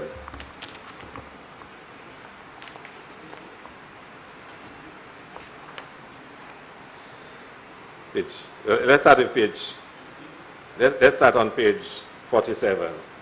It says that total revenue and grants is expected to rise to $1.205.1 million, Mr. Speaker. This is similar to the estimates, Mr. Speaker. It's also correct for current revenue. On page 48, it says that tax revenue is projected to expand to $1.043.1 million, $1,043.1 million, Mr. Speaker. But on the estimates, it states $1,100 million, Mr. Speaker. And I'm not sure which one is correct. Is it the Social and Economic Review or is it the estimates, Mr. Speaker? On page 48, Mr. Speaker, it says that receipts from taxes on international trade and transactions grew by 4.8% to $503.4 million, Mr. Speaker. The estimates give you a different figure, Mr. Speaker. And I believe, Mr. Speaker, I have to ask the question. The Social and Economic Review says taxes on international trade and transactions grew to $503.4 million, Mr. Speaker. But when you look at the estimates, Mr. Speaker, it says $239.2 million. How do you explain that? That the Social and Economic Review says Mr. Speaker, $503.4 million, but the estimates tells you $249.2, Mr. Speaker. And there are similar errors, Mr. Speaker, in the Social and Economic Review, where figures that are given here are not reflected in the estimates, Mr. Speaker. The Social and Economic Review, Mr. Speaker, on page 49 says that non-tax revenue rose to $116.3 million, driven by CIP receipts, non-tax revenue. But in the estimates, CIP receipts is put under tax revenue. Maybe I'm wrong in how I'm reading it, Mr. Speaker, but if you go to it, you know, Mr. Speaker, it doesn't make sense, Mr. Speaker. The increase in CIP, Mr. Speaker, is almost the same of the entire amount for non-tax revenue in the estimates. The figure for CIP alone, Mr. Speaker, so how can it be under non-tax revenue? When CIP alone, Mr. Speaker, look at the quantum of CIP, Mr. Speaker. Now, I'm not saying whether it should be non-tax or it should be tax. I'm not saying that. I'm just saying as it is stated. One document has it as tax revenue, another one has it as non-tax revenue, Mr. Speaker. Mr. Speaker, I don't have time to go through all of them, Mr. Speaker. But let's look at the CIP, Mr. Speaker. Just let me inform you, you have 5 minutes in which to complete. Yeah. The CIP increased from 27.8 million to 66.4 million. And let's take a pause, Mr. Speaker. CIP receipts increased by 38.6 million. And we are saying, yes, CIP did well, Mr. Speaker. But we're forgetting, Mr. Speaker, that range development, and we are told by the member from Ancillary Canaries that range brought in $54 million alone for the construction of its hotel. And those came towards the ending of 2017 into 2018. Range alone brought in $54 million. So you boast in, your receipts increased from 27.8 million to 66.4 million. And of the 66.4 million, Range alone brought $54 million. And then, Mr. Speaker, remember, Range had to be paid off as a settlement out of court. And the member from Constituency raised the point that up to today, we have not been told the exact amount by the Minister of Finance. The member from Ancillary went off trying to explain it, and he confused himself, and he made it look even worse for the government. Because whereas you were hearing the government paid 24 million, he said something like 33 million from his mathematics, Mr. Speaker. So the increase in CIP is no wonder performance of the CIP, Mr. Speaker. And I noted in the projections for this year, the same figure is being projected. I don't know if there'll be another range again this year, Mr. Speaker. So I hope the sense of realism comes in, Mr. Speaker. Of course, Mr. Speaker, I noted in the Governor General's throne speech, he said a St. Lucia National Economic Fund bill will be brought before this House. Because I repeat, Mr. Speaker, that the laws of St. Lucia require the Prime Minister to come to this House, Mr. Speaker, with a resolution to say how much money is going to be earned from CIP, Mr. Speaker, and how it will be spent for the approval of this House, Mr. Speaker. And that law continues to be violated, Mr. Speaker. Mr. Speaker, there's a lot more, Mr. Speaker, that one can say, Mr. Speaker. But I want, Mr. Speaker, to end, before you end my presentation, that this government has underperformed, Mr. Speaker. It has underperformed. It's going to be 3 years since elected, Mr. Speaker. And what do we have to boast of last year? Declining economic growth. Declining economic growth. With all the borrowing, Mr. Speaker, with all the promises, Mr. Speaker, economic growth declined in the last financial year, Mr. Speaker. And it begs the question, Mr. Speaker, if all the figures we have been given about tourist arrival, and Mr. Speaker, in the policy debate, we'll analyze those figures, Mr. Speaker. We will break them down month by month, Mr. Speaker. With all the tourist arrivals, Mr. Speaker, with all the consultancies, with all the loans, Mr. Speaker, what's happening in St. Lucia, Mr. Speaker? What do we see, Mr. Speaker?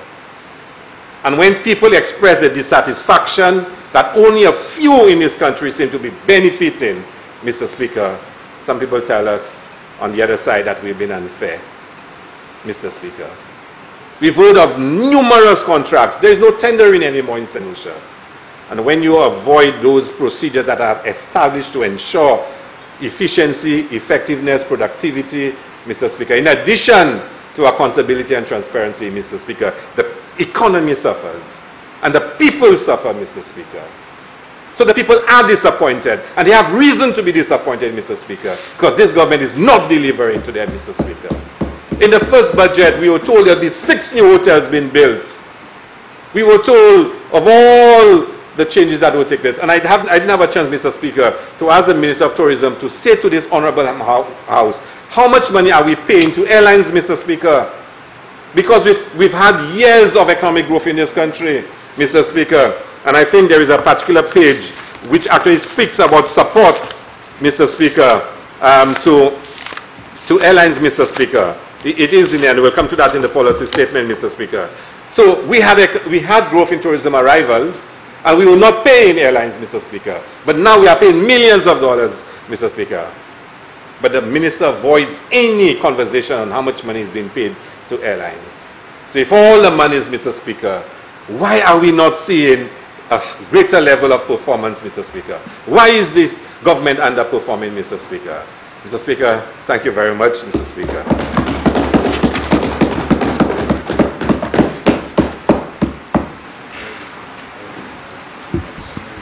Honorable Minister for Agriculture. Mr. Speaker, I beg this House be suspended for 1 hour. Honorable members, the question is that the House can suspend until 7 p.m. I now put the question. As many as are of that opinion say aye. As many as of the contrary opinion say no. I think the ayes have it. The ayes have it. The House is suspended.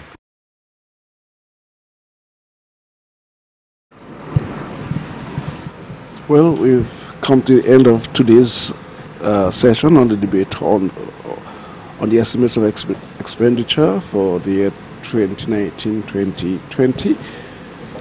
Today's session featured a presentation by the Prime Minister and Minister for Finance and the Parliamentary Representative for Mikutsa, the Honorable Alan Chasney, who outlined the proposed revenue for the estimate from the estimates, the Prime Minister indicated that while there is still a deficit, it is lower to last year's due to a higher than anticipated revenue.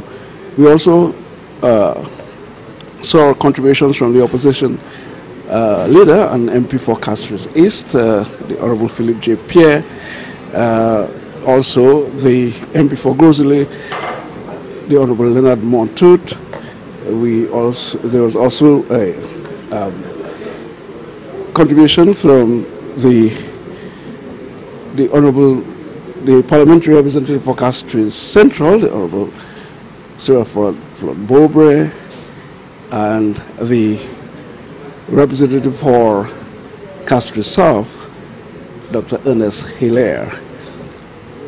The session has been, we've come to the end of the session. We'll resume in the next hour or so. We are hoping that, of course, there will be further contributions by the MPs and the House. This is where we come to the end of our broadcast, and we will resume, as I indicated, next hour or so. So from the National Television Network, I am Primus Hutchinson, thanking you for viewing and asking you to join us in the next hour for the resumption of the debate on the expenditure, on the estimates of expenditure. I'm Primus Hutchinson. Thank you again for viewing.